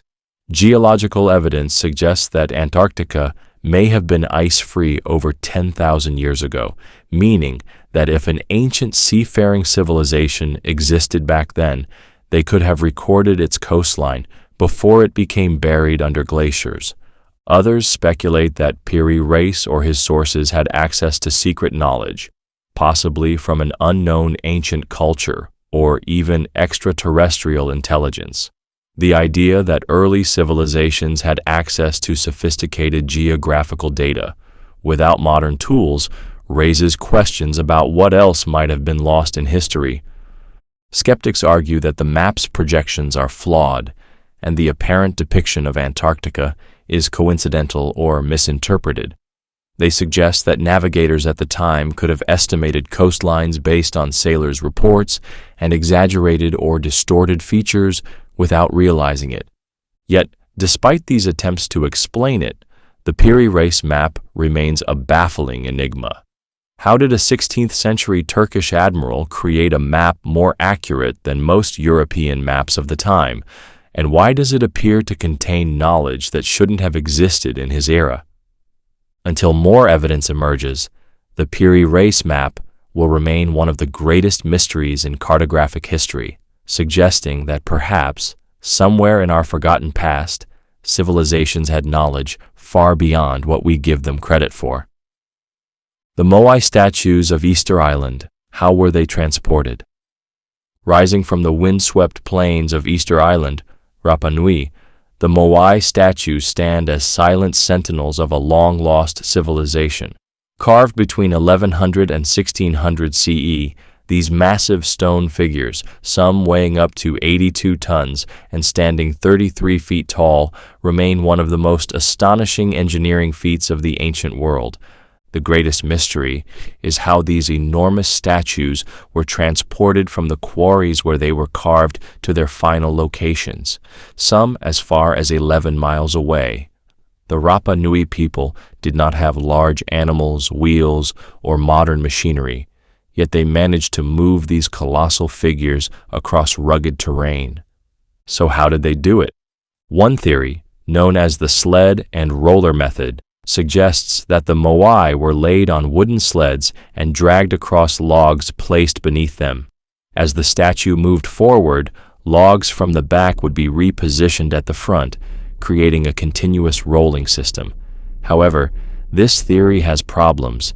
Easter Island's forests were largely depleted during the time the Moai were being moved, making it unlikely they had enough wood for such a method. Another hypothesis is the walking method, which suggests the Moai were moved upright, rocking from side to side in a way similar to how one might walk a refrigerator across a room. In 2012, a team of researchers successfully demonstrated that a group of 18 people using ropes could walk a replica Moai a short distance. If true, this means the ancient Rapa Nui people may have developed an ingenious technique that eliminated the need for rolling logs entirely. But how did they keep the statues balanced while moving? Some theories suggest that the statues were designed with a forward-leaning tilt, making them easier to rock forward without toppling over. Others believe that the base of the Moai was rounded, allowing them to pivot side to side as they were pulled by ropes. However, there are still unresolved questions. Some Moai statues were found halfway between the quarries and their final destinations, lying flat on the ground. Were they abandoned mid-transport? Did something catastrophic happen to the civilization before they could finish their work? Beyond transportation, there is also the question of why the Moai were built in the first place. The most widely accepted belief is that they were representations of important ancestors or chiefs meant to watch over their descendants. Their positioning is notable. Most Moai face inland, toward villages, as if protecting the people. But then, there's another strange detail. Some Moai wear giant red hats made of a different stone, known as pukau. These were quarried from a separate location, yet somehow, the Rapa Nui people managed to lift and balance these massive stone hats on top of the statues, some of which weigh 12 tons. How they accomplished this remains unknown. The decline of the Easter Island civilization adds another layer to the mystery. By the time European explorers arrived in 1722, the society that had built the Moai was in ruins, their population severely reduced, and many statues had been deliberately toppled. Some researchers believe that deforestation and overuse of resources led to their downfall, while others suspect conflict, disease, or even outside influence played a role. Even today, Easter Island's Moai continue to challenge our understanding of ancient engineering. How did a society with limited resources manage to create and transport such immense structures? Were they moved by sheer manpower, lost technology, or an unknown method yet to be discovered? Until new evidence emerges, the Moai statues remain a stunning testament to human ingenuity, standing as monuments to a civilization that achieved the impossible before fading into history. The purpose of Stonehenge. Why was it built? For thousands of years, Stonehenge has stood as one of the most mysterious monuments on Earth. Located in Wiltshire, England, this massive stone circle, built in stages between 3000 BCE and 2000 BCE, continues to puzzle archaeologists, historians, and scientists. Why was it built? How was it constructed with such precision? And what purpose did it serve? At first glance, Stonehenge appears to be just a collection of large standing stones arranged in a circle, but a closer examination reveals an astonishing level of engineering, astronomical alignment, and hidden complexity. The largest stones, known as sarsens, weigh up to 25 tons and were transported from over 20 miles away. Even more mysteriously, the smaller blue stones came from the Preseli Hills in Wales, nearly 150 miles away. How did a prehistoric society, with no modern tools or vehicles, transport and lift such enormous stones into precise positions? The purpose of Stonehenge remains one of history's greatest unsolved riddles. One of the most compelling ideas is that it was designed as an astronomical calendar. The stones align perfectly with the solstices. On the summer solstice, the sun rises exactly through the heelstone, a massive monolith at the entrance of the monument. This suggests that the builders had a sophisticated understanding of solar and lunar cycles, using Stonehenge as a giant celestial clock to track the seasons, possibly for agricultural or ritualistic purposes. Many researchers believe Stonehenge was a place of worship and sacred ceremonies. The site may have been used for rituals related to life, death, and rebirth. This is supported by the discovery of human remains buried near the site, indicating it may have functioned as an ancient burial ground or a place where the dead were honored. Another possibility is that people traveled great distances to Stonehenge seeking spiritual or physical healing. The blue stones, which were transported from Wales, were believed by some ancient cultures to have mystical properties. If true, Stonehenge could have been an ancient hospital or sanctuary where people hoped to be cured of illnesses. Some historians suggest that Stonehenge served as a social gathering hub, where different tribes and civilizations met for trade, alliances, and cultural exchange. Archaeological evidence suggests that large feasts were held near the site, indicating that it was a center for community rituals or significant events. Others speculate that Stonehenge could have been a gateway to other realms, used for mystical ceremonies, spiritual journeys, or even communication with celestial beings. The precise geometry and energy of the stones have led some to believe that the monument may have had a function beyond our understanding, possibly tied to earth energy lines or a lost form of ancient knowledge. Despite centuries of study, no single theory fully explains the mystery of Stonehenge. It remains one of the most enigmatic structures on the planet, a site that may have served multiple purposes, blending science, spirituality, and social connection into one incredible monument. Whether it was a prehistoric calendar, a temple, a healing site, or something even more extraordinary, Stonehenge will continue to be one of history's most fascinating puzzles. The Black Knight satellite, an alien artifact orbiting Earth. For decades, a strange object orbiting Earth has fueled speculation of alien technology, secret space missions, and government cover-ups. Known as the Black Knight satellite, this unidentified object has been the subject of conspiracy theories, claiming that it is a 13,000-year-old extraterrestrial probe monitoring humanity from above. But is there any truth to this legend, or is it just a case of mistaken identity? The mystery began in the 1950s when astronomers reported unknown radio signals coming from space. In 1960, the U.S. military detected an unidentified object in polar orbit, a path that no known human-made satellites had taken at the time. This led to widespread speculation that the object was not of human origin. Then, in 1998, NASA's STS-88 space shuttle mission took photographs of a dark, oddly shaped object floating above Earth. These images spread across the internet, fueling the belief that an alien satellite had been discovered. The strange, angular shape of the object seemed to support the idea that it was not just space debris, but something far more advanced. Some believe the Black Knight is an extraterrestrial spacecraft placed in orbit thousands of years ago to observe human civilization. They point to ancient legends and strange radio signals as potential evidence that we have been watched by an advanced intelligence. If true, this could mean that extraterrestrial life has been keeping an eye on us for centuries.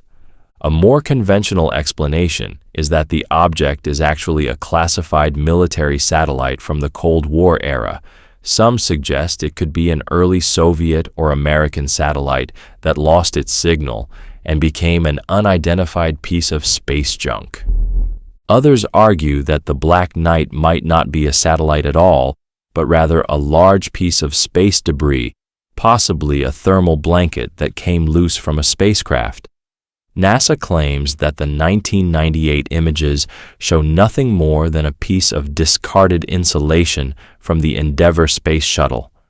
However, skeptics argue that the object's strange appearance and movement suggest otherwise.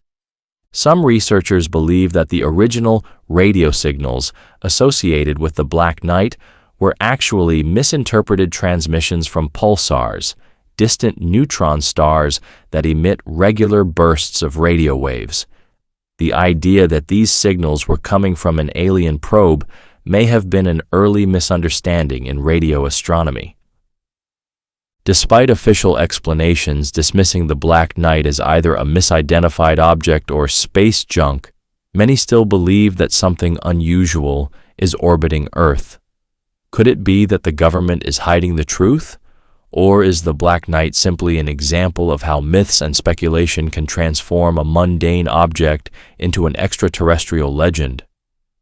Until more definitive proof emerges, the Black Knight satellite remains one of the most enduring space mysteries of modern times, an unknown object orbiting our planet, surrounded by unanswered questions and cosmic intrigue.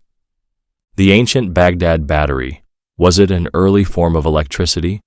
In 1938, archaeologist Wilhelm Koenig made a startling discovery near Baghdad, Iraq, an object that looked suspiciously like an ancient electrical device.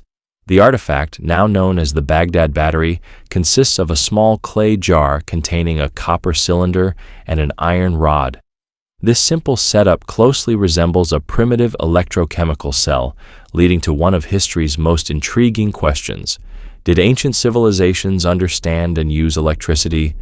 The Baghdad battery dates back to around 250 BCE to 224 CE, during the Parthian or Sasanian era.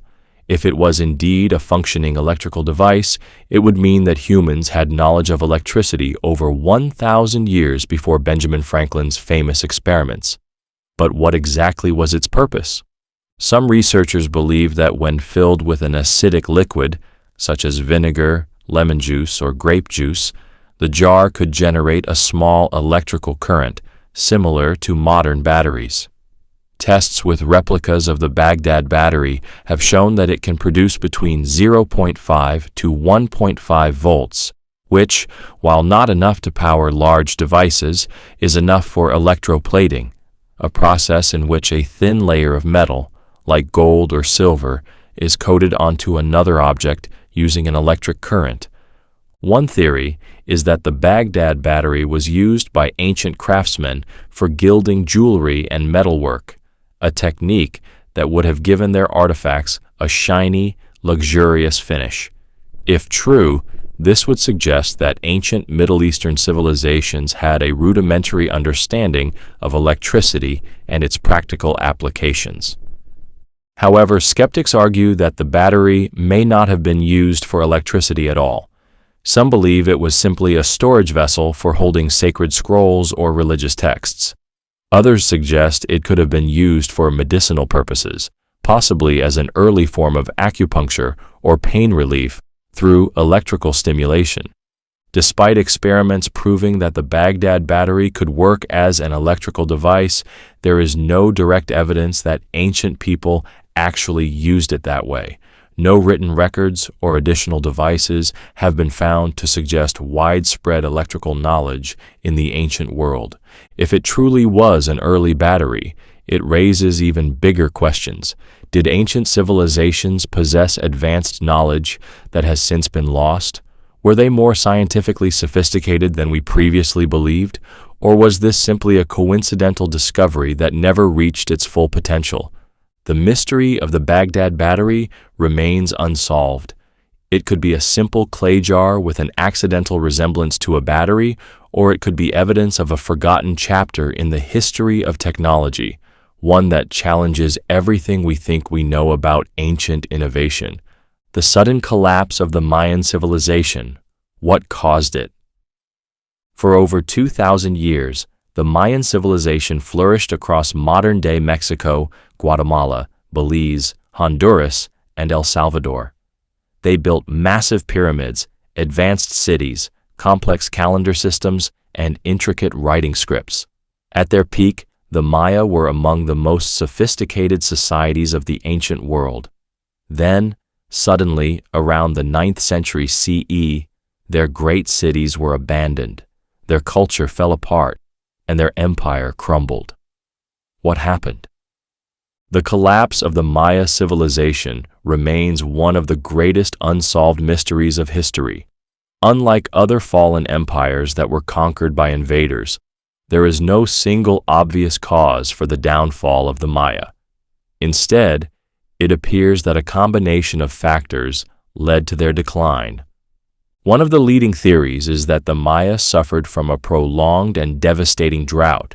Archaeological evidence shows that between 800 and 900 CE, the region experienced a period of extreme climate change, with little rainfall for decades.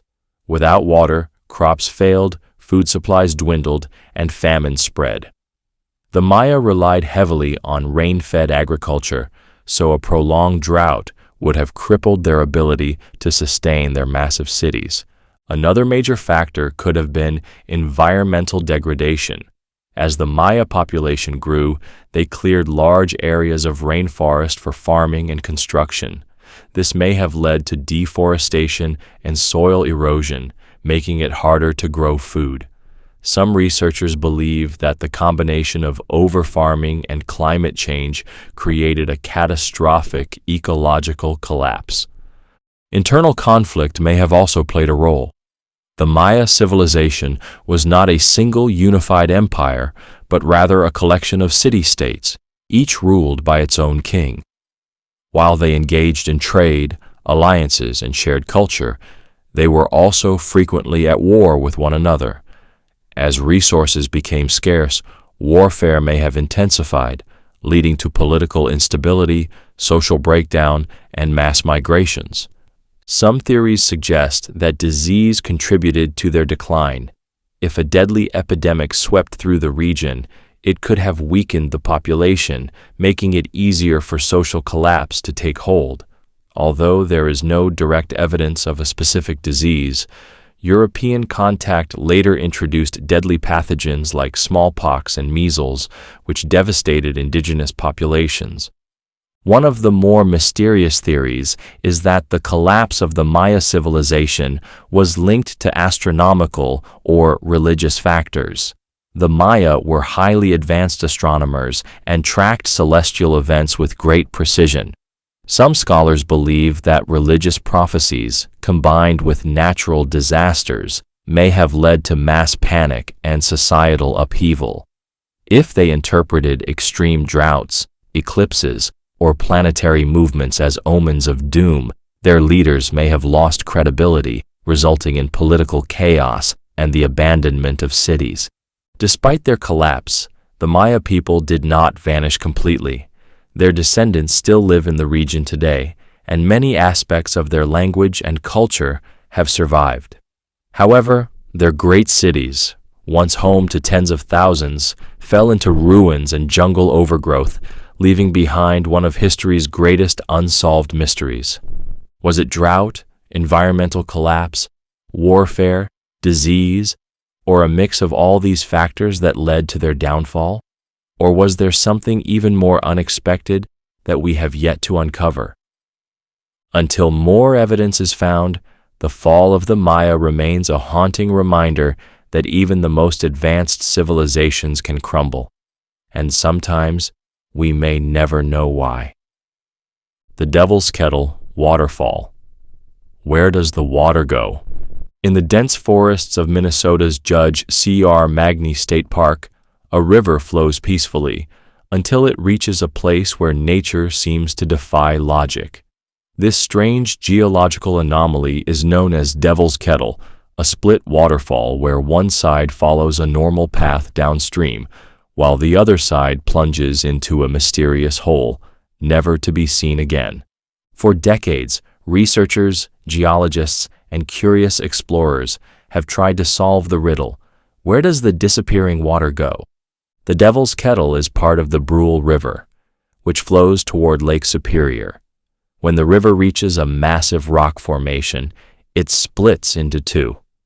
The eastern flow continues normally, cascading into a lower riverbed, while the western flow vanishes into a deep hole in the rock, seemingly without an exit.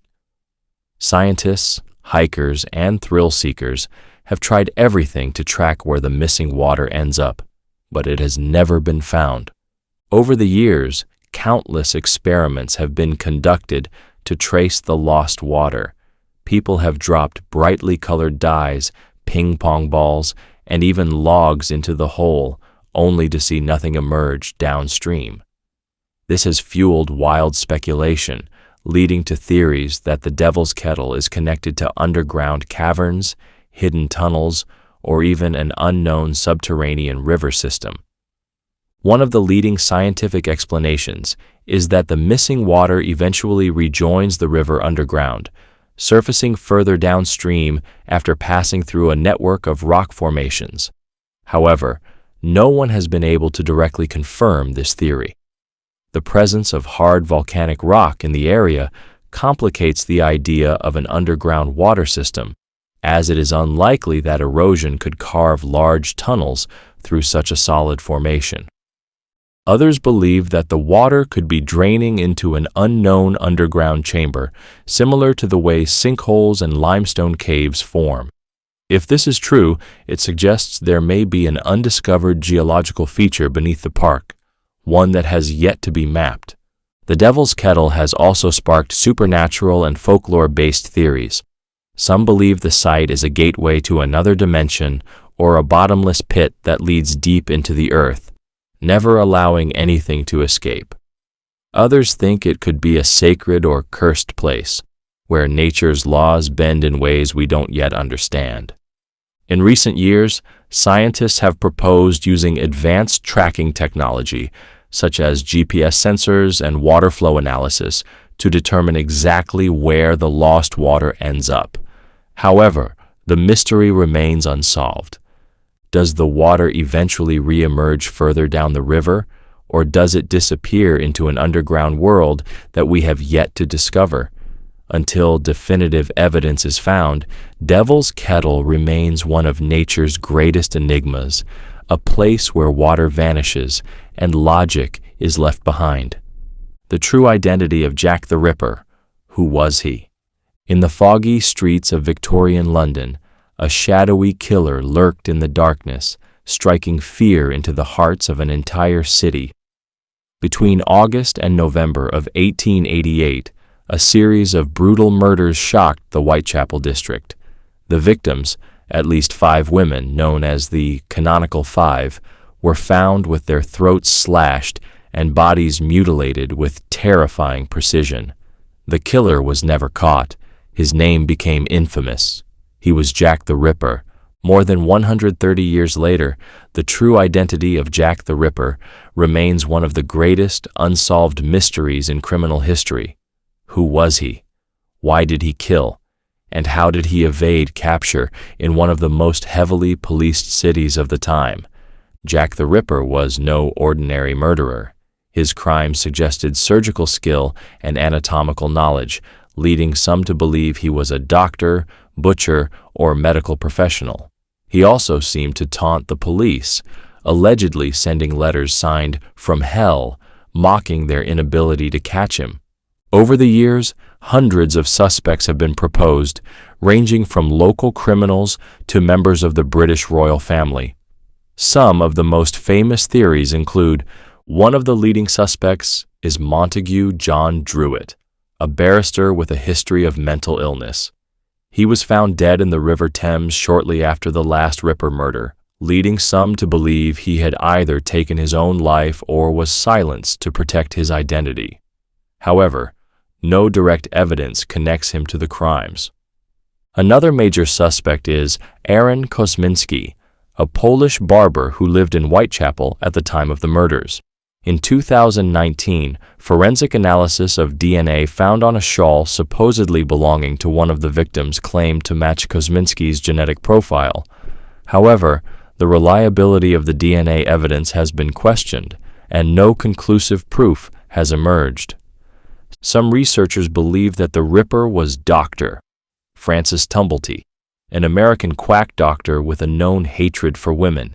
He was arrested around the time of the murders for unrelated crimes and fled to the United States, leading some to speculate that he was escaping police suspicion.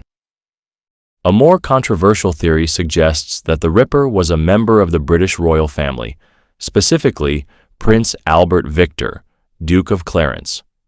Some believe that the prince, who was rumored to have a secret relationship with a common woman, may have been involved in a cover-up orchestrated by the royal family. However, historians largely dismiss this theory due to a lack of credible evidence. Then there are those who believe Jack the Ripper was never just one person. Some suggest that the killings were the work of multiple individuals, a secret group of criminals, or even a deranged doctor and his accomplice working together to perform ritualistic killings. The lack of forensic evidence, combined with poor police work and a chaotic crime scene, made solving the case nearly impossible at the time. The Ripper's ability to vanish without a trace led to speculation that he was a well-connected figure who had the means to avoid suspicion or even an insider within law enforcement. Even today, modern crime experts, forensic scientists, and historians continue to analyze the case, using DNA testing, digital reconstructions, and behavioral profiling to crack the mystery. Yet, Jack the Ripper's identity remains unknown, his name forever tied to the dark alleys of Whitechapel and one of the most horrifying crime sprees in history.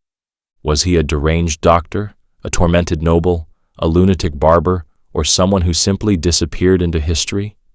Until definitive evidence surfaces, Jack the Ripper will remain an elusive ghost, a name that chills the spine and keeps one of the greatest murder mysteries alive. The lead masks case. Why did two men die with lead masks on? In 1966, a strange and unsettling mystery unfolded in Brazil when the bodies of two men were discovered lying on a hillside in Niterói, just outside of Rio de Janeiro. They were found wearing formal suits, waterproof raincoats, and lead masks covering their eyes. Even stranger, there were no signs of struggle, no visible injuries, and no clear cause of death. The case remains one of the most bizarre unsolved deaths in modern history. The victims were identified as Manuel Pereira da Cruz and Miguel José Viana, two electronics technicians from Campos dos Goitacazes. Near their bodies, investigators found a cryptic note written in Portuguese, which read, 1630, be at the agreed place, 1830 swallow capsules, after effect protect metals, wait for mask signal. The phrase swallow capsules immediately led authorities to suspect that the men had ingested some type of poison or drug, possibly as part of a ritual or experiment. However, due to the decomposition of the bodies, forensic experts were unable to determine whether any toxins were present. The cause of death remains unknown. Several theories have emerged over the years to explain what happened. One possibility is that the men were conducting an experiment involving radiation or electromagnetic energy. The lead masks covering their eyes suggested that they may have been trying to shield themselves from some type of light or radiation. Since they were electronics technicians, some believe they may have been testing a homemade device or attempting to contact extraterrestrial beings. Another theory suggests that the men were part of a spiritualist group engaged in an occult ritual. During the 1960s, there was growing interest in spiritualist and UFO movements in Brazil, with some groups attempting to establish communication with otherworldly entities through meditation, psychedelic substances, or energy-based experiments. The cryptic note found near the bodies might have been instructions for such a ritual. Some believe that the men may have been tricked into taking poisoned capsules by a third party, possibly someone involved in an underground scientific or religious movement. If they were expecting some kind of transcendental or paranormal experience, they might not have realized they were walking into a death trap. There's also the possibility that the men had been experimenting with hallucinogens, possibly in an attempt to experience an altered state of consciousness. If they believed they were about to receive a signal from another dimension or intelligence, they may have unknowingly poisoned themselves in the process. Despite multiple investigations, no one has ever determined what capsules they swallowed, why they were wearing lead masks, or what signal they were waiting for. The lead masks case remains an eerie, unsolved mystery, a story of two men whose intentions were lost with their final breaths, and whose true purpose may never be known. The unexplained Hessdalen lights, what causes them? Deep in the Hessdalen Valley of Norway, a strange phenomenon has baffled scientists, residents, and UFO enthusiasts for decades. Mysterious glowing orbs of light, sometimes white, yellow, red, or blue, appear in the sky, floating, flashing, or moving at high speeds. Unlike typical UFO sightings, these lights have been consistently observed since the 1930s, with no clear explanation for what causes them. The Hessdalen lights appear sporadically, sometimes hovering for minutes before suddenly vanishing or accelerating at impossible speeds. They have been captured on film, radar, and scientific instruments, yet no one has definitively determined their origin. Several theories have been proposed. One scientific explanation is that the lights are the result of natural plasma formations, caused by the unique geological and atmospheric conditions of the valley. Some researchers believe that underground deposits of sulfuric minerals and metallic elements react with groundwater, creating ionized air and electrical discharges, which appear as floating lights. Another theory suggests that piezoelectric effects, electrical charges generated by pressure on quartz crystals in the valley's rocks, could be responsible for the glowing phenomena. This idea is supported by the fact that the Hessdalen region is rich in quartz and heavy metals, which might interact with electromagnetic fields in ways we don't fully understand.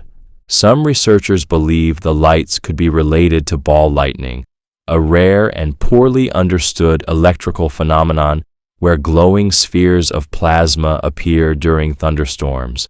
However, Hessdalen's lights occur in clear weather as well, making this explanation incomplete. More speculative theories suggest that the lights could be extraterrestrial in nature.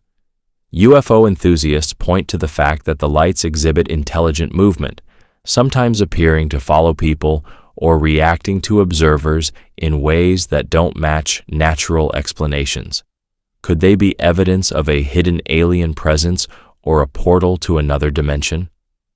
One of the most puzzling aspects of the Hessdalen lights is their measurable electromagnetic properties.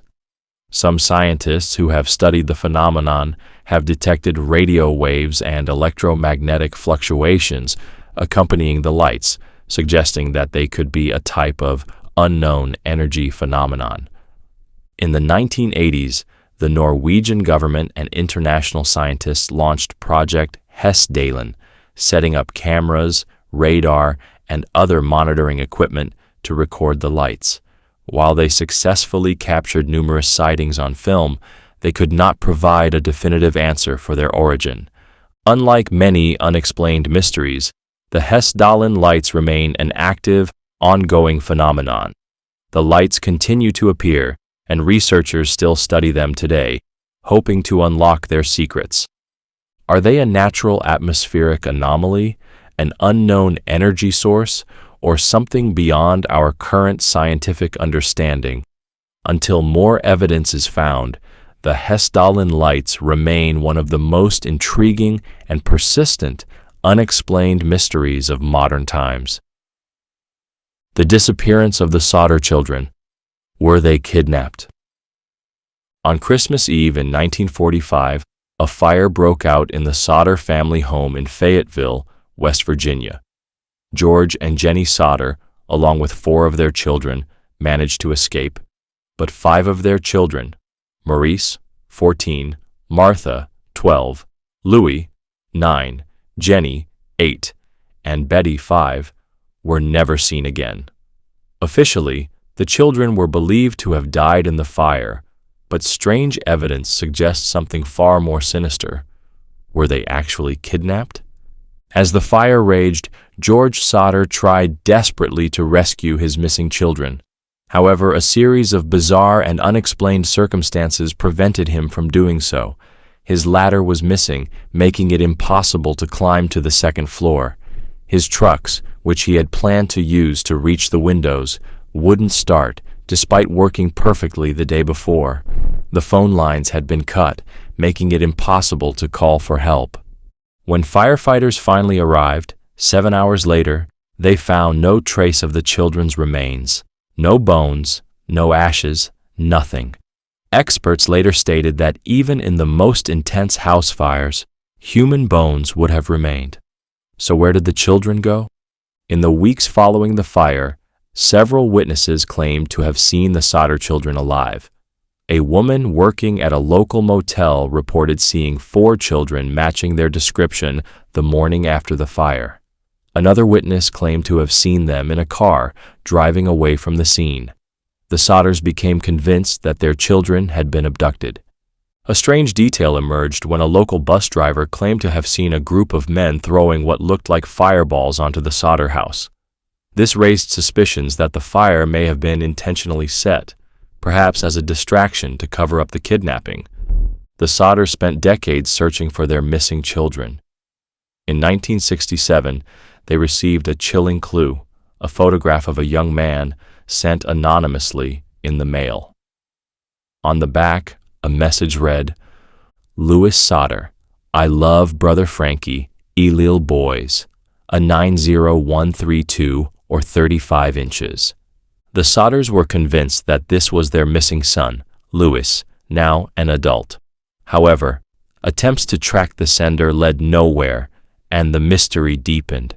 Some theories suggest the children were kidnapped as part of a human trafficking ring, possibly involving the Italian mafia, since George Sodder had outspoken political views against Benito Mussolini, which may have made him a target.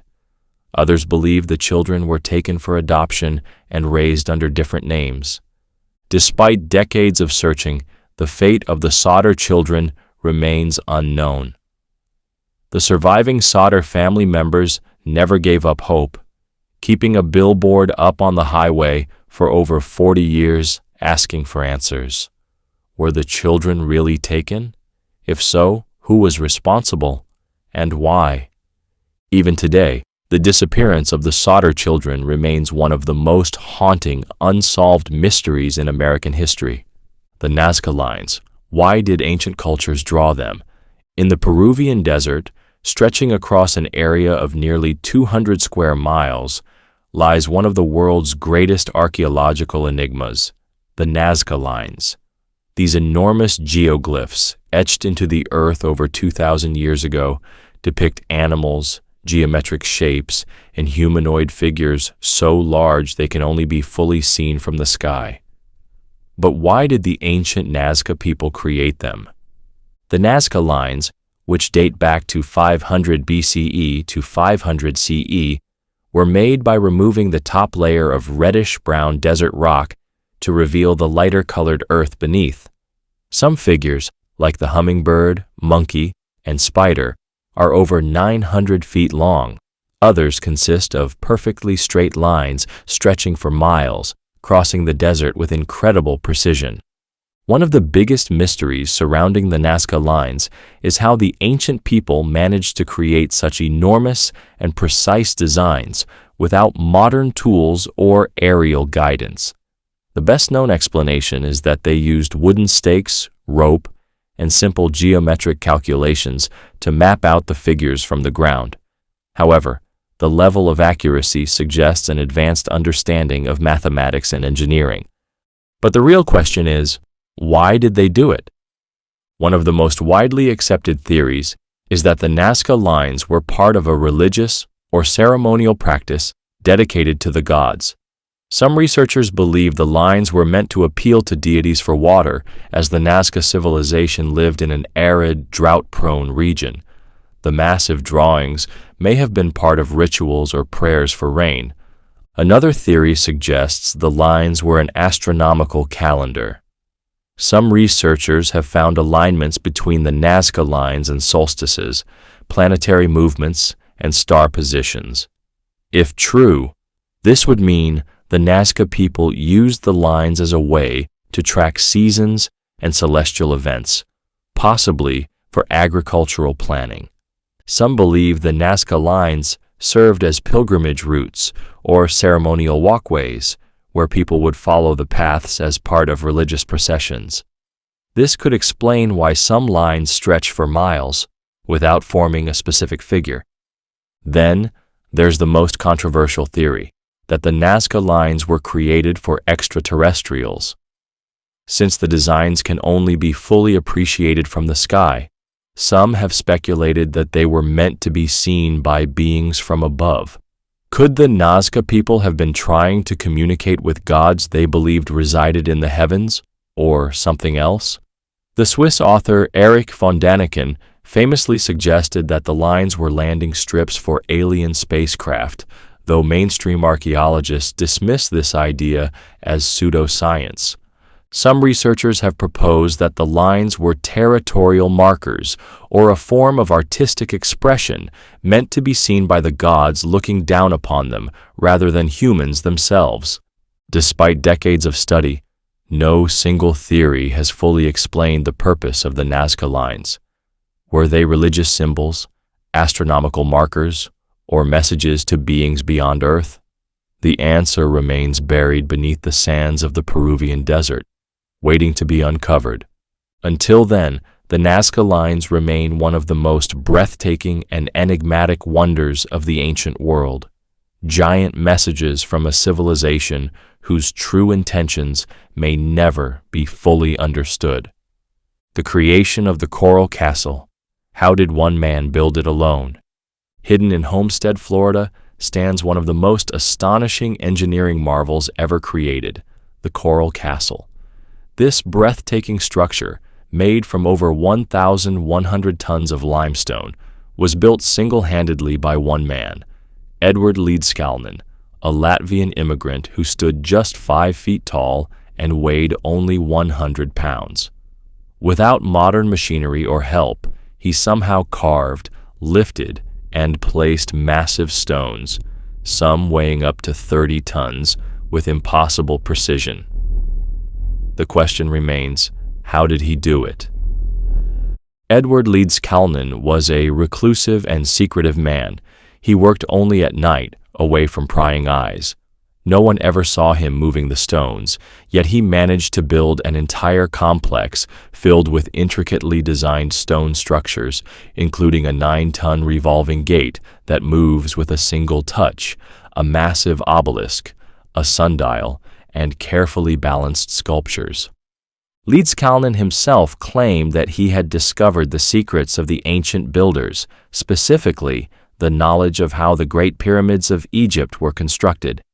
He hinted that he had unlocked the mystery of anti-gravity and magnetic levitation, using a technique that allowed him to lift and move the enormous blocks as if they were weightless.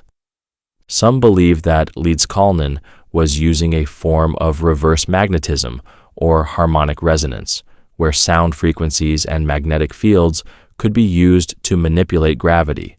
Others suggest he might have tapped into Earth's natural energy fields using an unknown form of physics that remains beyond modern science.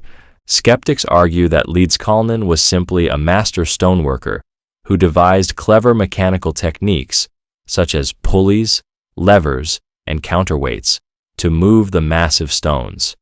However, no tools or equipment large enough to lift these stones were ever found at the site. Even today, engineers and scientists struggle to explain how one man with limited resources was able to construct such a precise and intricate structure, especially without leaving behind any records of his methods. Leedskalnin died in 1951, taking his secrets with him. Coral Castle remains standing, defying conventional logic and challenging our understanding of what one person is truly capable of achieving. Was it ancient lost technology, magnetic mastery, or simply genius-level engineering? The answer may never be known. The real reason behind the Tord mystery, was he from another dimension? In 1954, a well-dressed man arrived at Tokyo's Haneda Airport with a passport from a country that doesn't exist. He spoke multiple languages, carried valid international currency, and had stamps in his passport from real countries he had visited. But when Japanese immigration officers checked his documents, they found something impossible. His passport was issued by a country called Taured, a nation that has never appeared on any map. When questioned, the man appeared confused and insisted that Taured was a real country, located between France and Spain. He even showed officials a map of his homeland, pointing to the location of what we know as Andorra. But to his shock, Andorra was labeled on the map instead of Taured. His identification documents, including a driver's license, bank statements, and company records, all appeared legitimate, but were linked to organizations that did not exist. Frustrated, he was placed in a hotel room under guard while authorities tried to make sense of the situation. The next morning, the man had completely vanished, despite the room being locked and guarded all night. His passport, documents, and belongings were also gone. No trace of him was ever found again. This bizarre case has led to several possible explanations. One theory suggests that the man was a traveler from a parallel universe, where Taured is a real country. If true, this means he may have somehow slipped into our reality by accident, only to mysteriously return to his own dimension. Another possibility is that he was a time traveler, or involved in an experimental government program that went wrong, causing him to appear in the wrong place and time. Some believe the incident was a government cover-up, possibly linked to espionage or classified intelligence operations. The man may have been using a fake identity for secret diplomatic reasons, and the entire case was fabricated to hide a more sinister truth. Skeptics argue that the story might be an urban legend, exaggerated over time. However, no official records confirming or denying the incident exist, fueling speculation that something truly unexplained happened. Did the man from Taured come from another reality, a secret government program, or simply an elaborate hoax? No one knows, but his story remains one of the strangest cases of a possible interdimensional traveler, one that challenges our understanding of time, space, and the limits of human reality. The man from the future, did John Titor really time travel? In the early 2000s, an anonymous internet user claiming to be a time traveler from the year 2036 appeared on online forums, sharing detailed accounts of the future.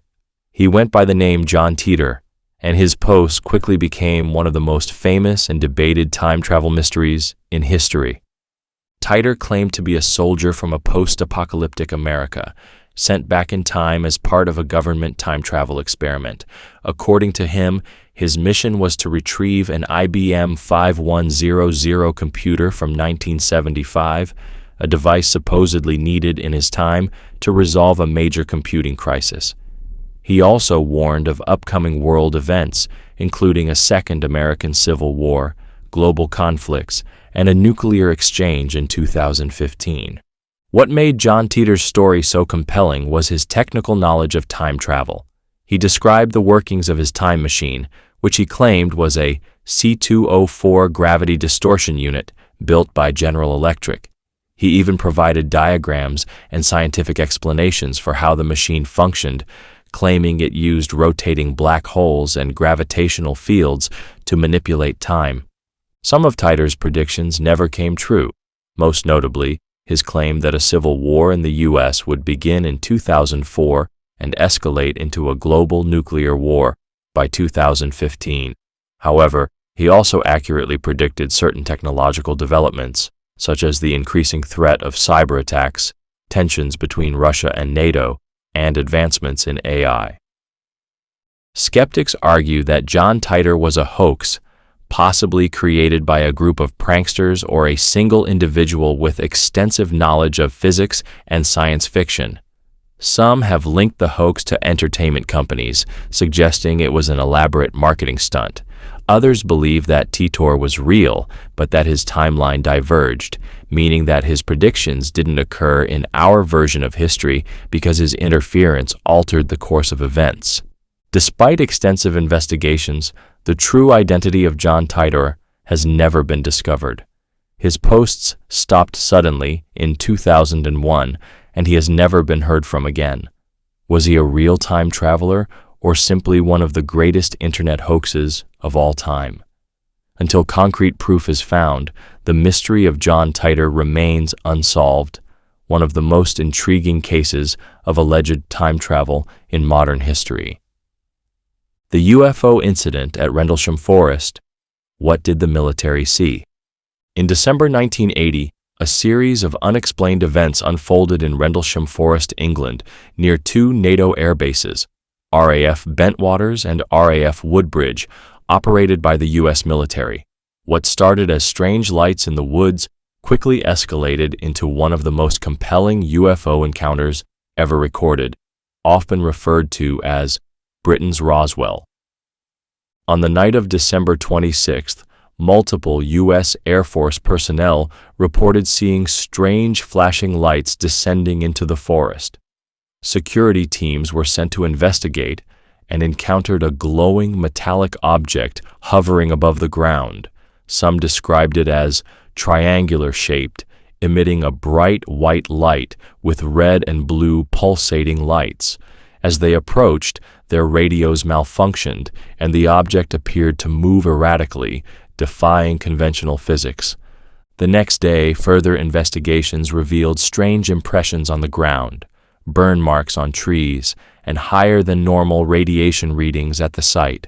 Over the following nights, more military personnel witnessed unidentified flying objects, including one that allegedly shone a beam of light directly onto the base's weapons storage area. Lieutenant Colonel Charles Halt, the deputy base commander, recorded a first-hand memo and later released an audio recording from the night of the encounter, in which he and his team described the bizarre movements of the lights. His official memo, known as the Halt Report, was sent to the British Ministry of Defence, but was later dismissed as of no defence significance. Many theories have been proposed to explain the Rendlesham incident. One of the official explanations is that the airmen mistook a nearby lighthouse for a UFO. Skeptics argue that the Orford Ness Lighthouse, located just beyond the forest, could have caused the flashing light effects. However, this does not explain the ground disturbances, radiation readings, or eyewitness reports of a metallic craft. Others believe that the incident was part of a classified military experiment, possibly involving advanced aircraft, psychological operations, or unknown technology. Some whistleblowers have even suggested that nuclear weapons stored at the base attracted extraterrestrial interest and that the UFO was attempting to monitor or disable them.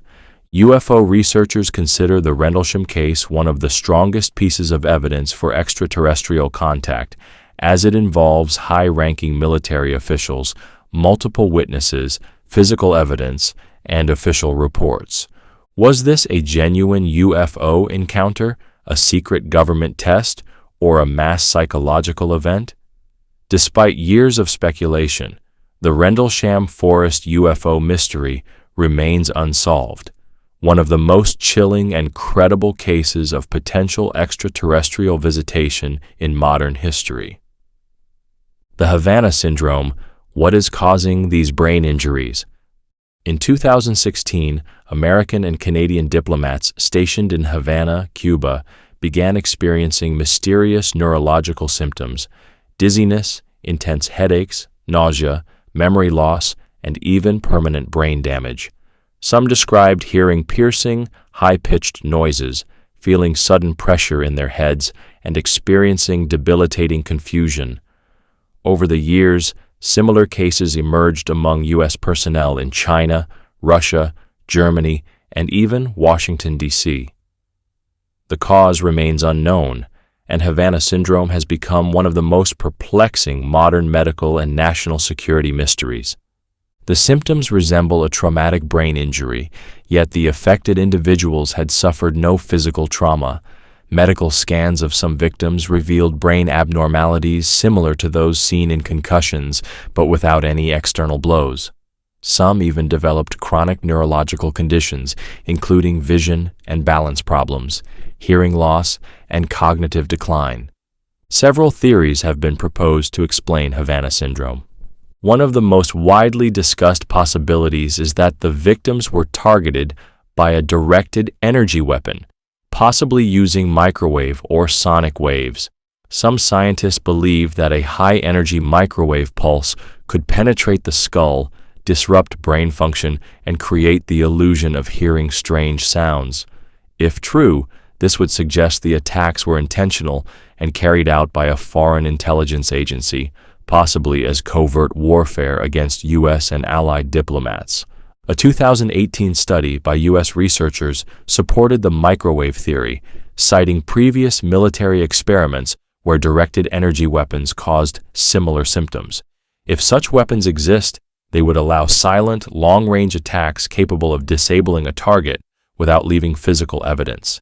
Another possibility is that the syndrome is caused by ultrasonic or infrasound weapons, which are known to disrupt human balance and brain function. However, no known device capable of producing such precise effects has been identified in Havana or any other affected locations. Some skeptics argue that Havana Syndrome is a mass psychogenic illness, where stress, paranoia, and anxiety trigger real physical symptoms. They suggest that once a few diplomats fell ill, others subconsciously developed similar conditions. While psychological stress can cause certain neurological symptoms, brain scans of affected individuals show actual physiological damage, which suggests a real external cause. Another theory is that electronic surveillance devices or faulty communication technology could be emitting dangerous electromagnetic waves by accident, unknowingly harming the people nearby. However, no such device has ever been found. The U.S. government has classified many of its findings, fueling speculation of a cover-up. Some officials believe Havana Syndrome is a targeted attack, possibly conducted by Russia, China, or another adversary using classified technology. Others insist there is still no definitive proof of an attack, leaving the case open. To this day, Havana Syndrome remains a mystery. Is it a new form of invisible warfare, an unknown neurological illness, or something even more disturbing? Until the truth is uncovered, the world's diplomats and intelligence agencies remain on edge, wondering who or what is behind these unexplained brain injuries. The Lake Antikythera village disappearance. Where did the entire population go? In November 1930, a Canadian fur trapper named Joe LaBelle arrived at Lake Antikythera, a small indigenous fishing village in the remote wilderness of Nunavut, Canada. What he found defied explanation. The entire population had vanished without a trace. The village, home to around 30 men, women, and children, was eerily silent. LaBelle found empty huts, abandoned possessions, and half-cooked meals left untouched, as if the villagers had disappeared in the middle of daily life. Even more disturbingly, he found dog sled teams frozen to death, still tied to their posts, suggesting the villagers left in a hurry without taking their transportation or supplies. Panicked, LaBelle traveled to the nearest telegraph station and alerted the Royal Canadian Mounted Police, RCMP. When investigators arrived, they made an even more chilling discovery. The village burial ground had been disturbed, with graves dug up and emptied, but there were no footprints, no signs of struggle, and no explanation for what had happened. Several theories have been proposed to explain this mass disappearance. One possibility is that the villagers were abducted by another group, either for slavery or ritualistic reasons. However, there were no signs of a raid, struggle, or battle, and no tracks leading away from the village. Some believe the villagers simply left on their own, possibly due to extreme weather conditions, starvation, or disease. However, the fact that they left behind all their supplies, food, and even their sled dogs suggests they were forced to leave suddenly. A more paranormal explanation is that the villagers were taken by an unknown force or entity. Inuit legends speak of shadowy spirits, sky beings, and strange creatures that steal people away. Some believe the villagers walked into another dimension or were taken by extraterrestrials, explaining the lack of footprints or tracks. Adding to the mystery, some reports claim that shortly after the disappearance, strange blue lights were seen in the sky near the village, similar to modern UFO sightings. Could this have been an alien mass abduction? Skeptics argue that the entire story may be a myth or exaggeration, as official RCMP records do not confirm the disappearance. However, indigenous oral histories suggest that mysterious disappearances in the Arctic wilderness have happened before, making it difficult to dismiss the case entirely. Despite investigations and speculation, the fate of the Lake Anjikuni villagers remains unknown. Did they vanish into the wilderness, fall victim to an unknown force, or disappear into the pages of legend? Whatever the truth may be, their story remains one of the greatest mass disappearances in modern history. The Codex Gigas, who wrote the Devil's Bible.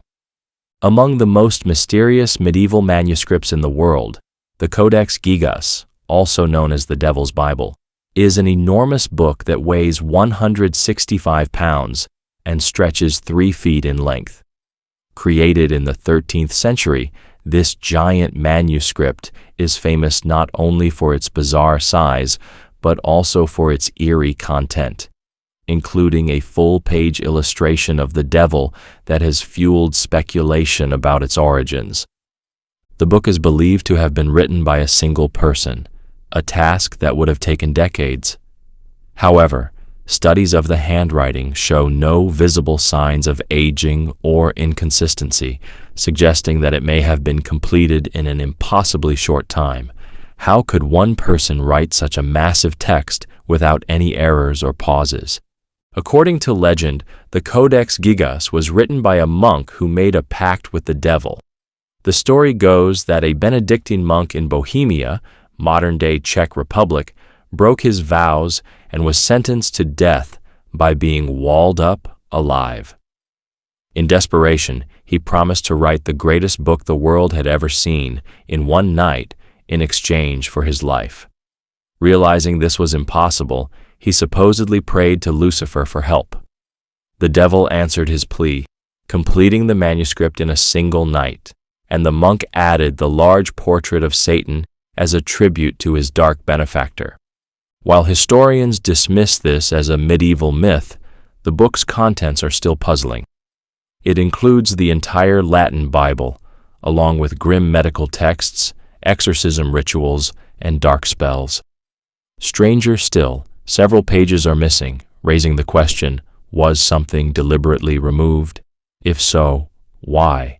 Some researchers believe the Codex Gigas was created as an act of penance, written by a monk who had vowed to dedicate his life to scripture.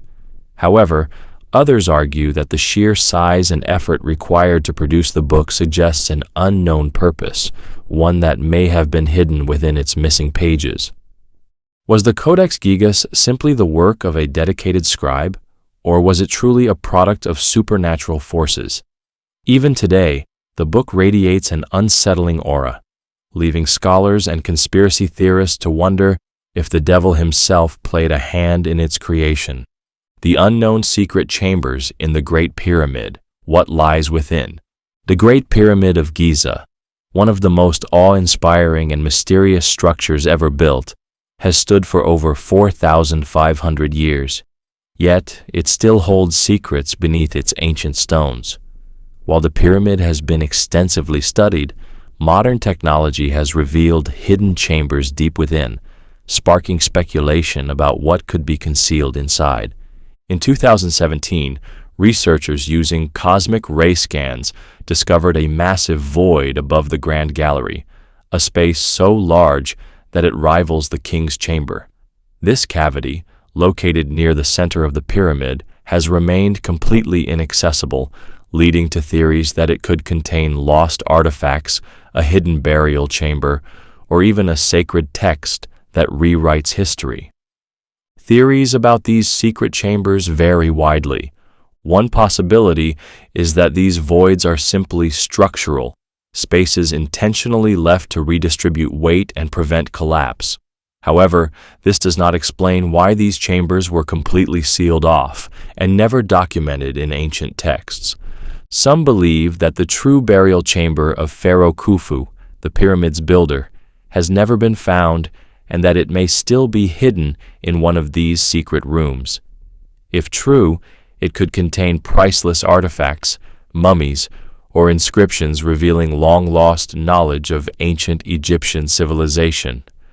More controversial theories suggest that the Great Pyramid's hidden chambers contain evidence of lost technology, sacred relics, or even proof of extraterrestrial contact.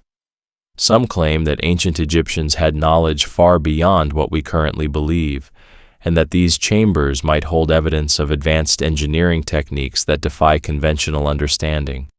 Another theory proposes that the voids were used for spiritual or ritualistic purposes, perhaps as a space where priests or pharaohs conducted sacred ceremonies. The pyramids were not just tombs, but spiritual machines, designed to guide the souls of the dead into the afterlife. Could these hidden chambers be part of a larger, unknown function? Despite the discoveries, the Egyptian government has been reluctant to allow excavation of these voids, leading to even more speculation. What are they afraid of uncovering? Whether these chambers contain long-lost treasures, hidden knowledge, or simply empty voids, the Great Pyramid continues to guard its secrets. Until further exploration is permitted, the world can only speculate about what lies hidden within one of the greatest wonders of the ancient world. The Beast of Gévaudan?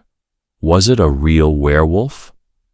Between 1764 and 1767, a terrifying creature stalked the rural countryside of Gévaudan, France, slaughtering over 100 people, mostly women and children. The beast was said to be larger than a wolf, with red fur, enormous fangs, and supernatural strength. Some claimed it could walk on 2 legs, leading to whispers that it was no ordinary animal, but something monstrous, perhaps even a werewolf. The killings were horrific. Victims were found mutilated, decapitated, and partially eaten, their throats ripped out as if by a creature far more powerful than a normal wolf. Survivors described a beast unlike anything they had ever seen, with a strange snout, impenetrable skin, and a terrifying howl. Panic spread across the region. The King of France, Louis XV, personally ordered hunters and soldiers to kill the beast, offering a huge reward. Hundreds of wolves were killed, but the attacks continued. Local farmers, nobles, and even priests believed they were facing something supernatural, perhaps a cursed werewolf, a demon, or a creature from legend. In 1767, a local hunter named Jean Chastel supposedly shot and killed the beast with a blessed silver bullet, a detail that has fueled speculation that it was truly a lycanthrope, werewolf. After Chastel's kill, the attacks mysteriously stopped, leaving many to wonder if it was more than just a wolf after all. Some researchers believe the beast may have been a massive wolf hybrid or a species now extinct. It was larger, more aggressive, and unafraid of humans, which would explain why it targeted people rather than livestock. Others suggest that a wealthy nobleman bred and trained a monstrous dog to kill for sport or vengeance. Some accounts claim the creature wore armor, explaining why bullets and weapons seem to have no effect. Another theory proposes that a serial killer may have committed some of the attacks using the legend of the beast to hide their crimes. If a murderer was behind the slaughter, the idea of a monstrous creature roaming the countryside could have served as the perfect cover to avoid suspicion. Many locals at the time firmly believed the creature was a human cursed to transform into a wolf. Legends of werewolves were strong in 18th century France, and the story of a silver bullet being the only thing that could kill it only deepened the mystery.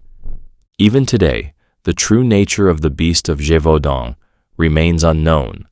Was it a massive wolf, an unknown predator, a trained killing machine, or something supernatural? The tale of the beast continues to haunt the pages of history, leaving behind a chilling mystery that refuses to die. The mysterious sounds in the Mariana Trench. What creature makes them?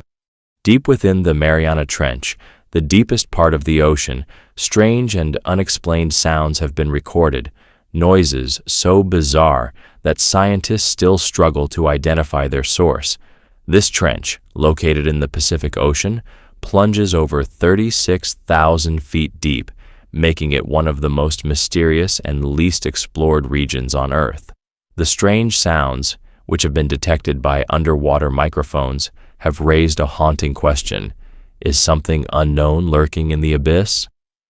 One of the most famous recordings is known as the Bloop, a powerful underwater noise detected in 1997 by the U.S. National Oceanic and Atmospheric Administration, NOAA.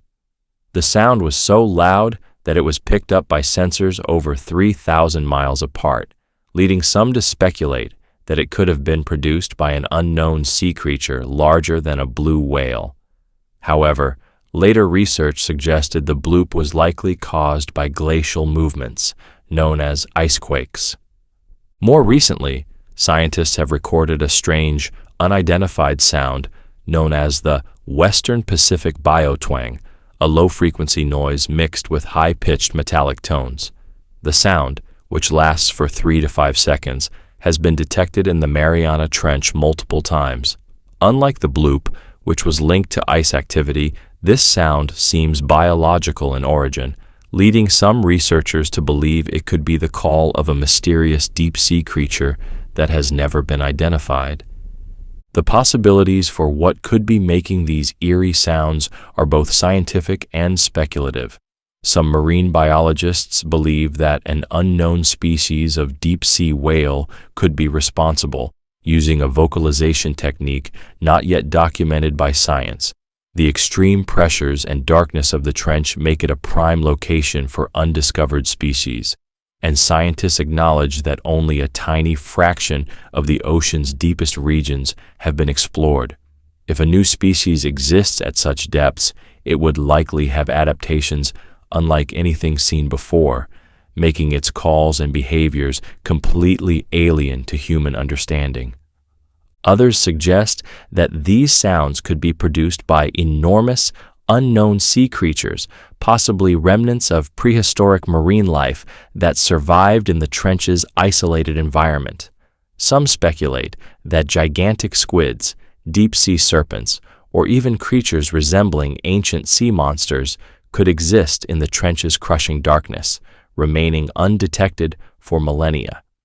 A more fantastical theory links these sounds to extraterrestrial or artificial activity, with some believing the Mariana Trench could be a hiding place for advanced underwater technology or alien structures. While there is no direct evidence to support such ideas, the remoteness and inaccessibility of the trench leave room for endless speculation. Despite advances in deep-sea exploration, the Mariana Trench remains largely unexplored due to the extreme pressures and technological challenges involved. Until scientists can send more advanced equipment to study these sounds in detail, their true origin will remain one of the greatest underwater mysteries of our time. The disappearance of D.B. Cooper. Where did he go? On November 24, 1971, a man using the alias Dan Cooper, later misidentified in the press as D.B. Cooper, boarded Northwest Orient Airlines Flight 305 in Portland, Oregon, bound for Seattle. Dressed in a black suit, sunglasses, and a trench coat, he appeared calm and unremarkable, but shortly after takeoff, he handed a flight attendant a note stating that he had a bomb in his briefcase. Cooper then made a chilling demand: $200,000 in cash, 4 parachutes, and a fuel truck waiting in Seattle to refuel the plane. The airline complied. When the flight landed, he released the passengers, received the money and parachutes, and ordered the crew to fly toward Mexico City at a low altitude and slow speed. Then, somewhere over the thick forests of Washington state, Cooper did the unthinkable. He jumped out of the airplane at 10,000 feet into the darkness in the middle of a rainstorm, never to be seen again.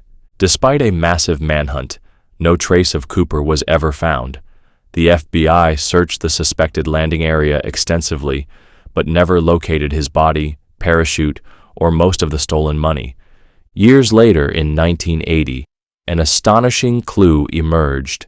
A young boy camping along the Columbia River discovered a decayed bundle of $20 bills, totaling $5,800, that matched the serial numbers of Cooper's ransom money. But the rest of the cash was missing, and no further evidence surfaced. Theories about Cooper's fate range from the practical to the bizarre. Some investigators believe that he did not survive the jump. The terrain was rugged, the conditions brutal, and Cooper was not dressed for the cold. If he died, however, why has no body or parachute ever been found? Others believe that Cooper escaped successfully and assumed a new identity. Over the years, multiple suspects have emerged, including Vietnam War paratroopers, ex-convicts, and even former Boeing employees with knowledge of aircraft operations. None have been conclusively linked to the crime. Some believe the case has a more elaborate twist. Some theories suggest he had inside knowledge, possibly working with an accomplice on the ground. Others claim Cooper was a former intelligence operative who planned the crime meticulously and vanished using classified escape techniques. Despite decades of investigations, the mystery remains unsolved. The FBI closed the case in 2016, officially marking it as one of the greatest unsolved crimes in U.S. history. Did Cooper die in the wilderness, disappear into obscurity, or pull off the perfect heist?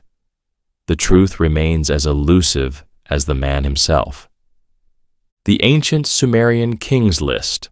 Why does it mention reigns lasting thousands of years? Buried in the sands of ancient Mesopotamia, the Sumerian kings list is one of the most puzzling artifacts ever discovered. Found on multiple clay tablets, this ancient text, believed to have been written around 2000 BCE, lists the names of Sumerian kings and their reigns. But what makes it truly bizarre is that some rulers are said to have ruled for thousands of years, long before recorded human history. According to the list, the earliest kings ruled for impossibly long spans of time. Alulim, the first king, allegedly ruled for 28,800 years. His successor ruled for 36,000 years, and others for tens of thousands more. Only later in the text do the reigns shorten to a more realistic scale, aligning with known historical figures. This strange mix of myth and history raises a critical question. Why would the Sumerians record such exaggerated lifespans? One theory is that these early kings were not actual human rulers, but gods or demigods from Sumerian mythology. The list could reflect an era of divine rule, where supernatural beings governed the earth before mortal kings took over. Some historians believe these mythological reigns were included as a way to connect real kings to a divine ancestry, reinforcing their authority. Another possibility is that the long reigns were symbolic rather than literal. Some scholars suggest the numbers represent lunar cycles, calendar shifts, or numerical systems that we don't fully understand. If each year on the list referred to a shorter unit of time, the reigns might be far more realistic. Others believe the King's List hints at a lost prehistoric civilization, one that predates recorded history and had knowledge of advanced timekeeping, governance, and even scientific understanding. Some alternative theorists propose that the long-lived rulers could have been members of an ancient extraterrestrial race similar to the Anunnaki, beings mentioned in Sumerian mythology who allegedly influenced human civilization. Mainstream historians argue that the list was likely a political tool designed to legitimize later kings by giving them divine connections to ancient rulers. The fact that historical kings, such as Gilgamesh of Uruk, appear on the list suggests that it gradually transitions from myth to real history. However, the mystery remains. Why would the Sumerians document impossibly long reigns in a list that otherwise records historical events?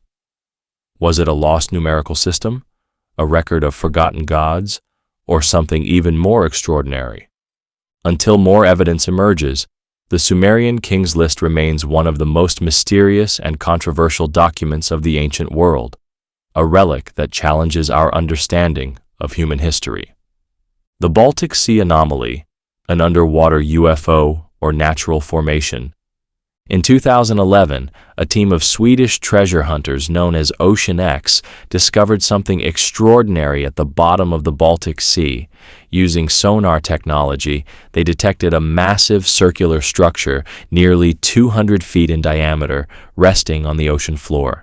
The anomaly had a strange, mushroom-like shape, appeared to have unnatural edges and ridges, and was said to resemble a crashed UFO. As soon as images of the sonar scans were released, speculation ran wild.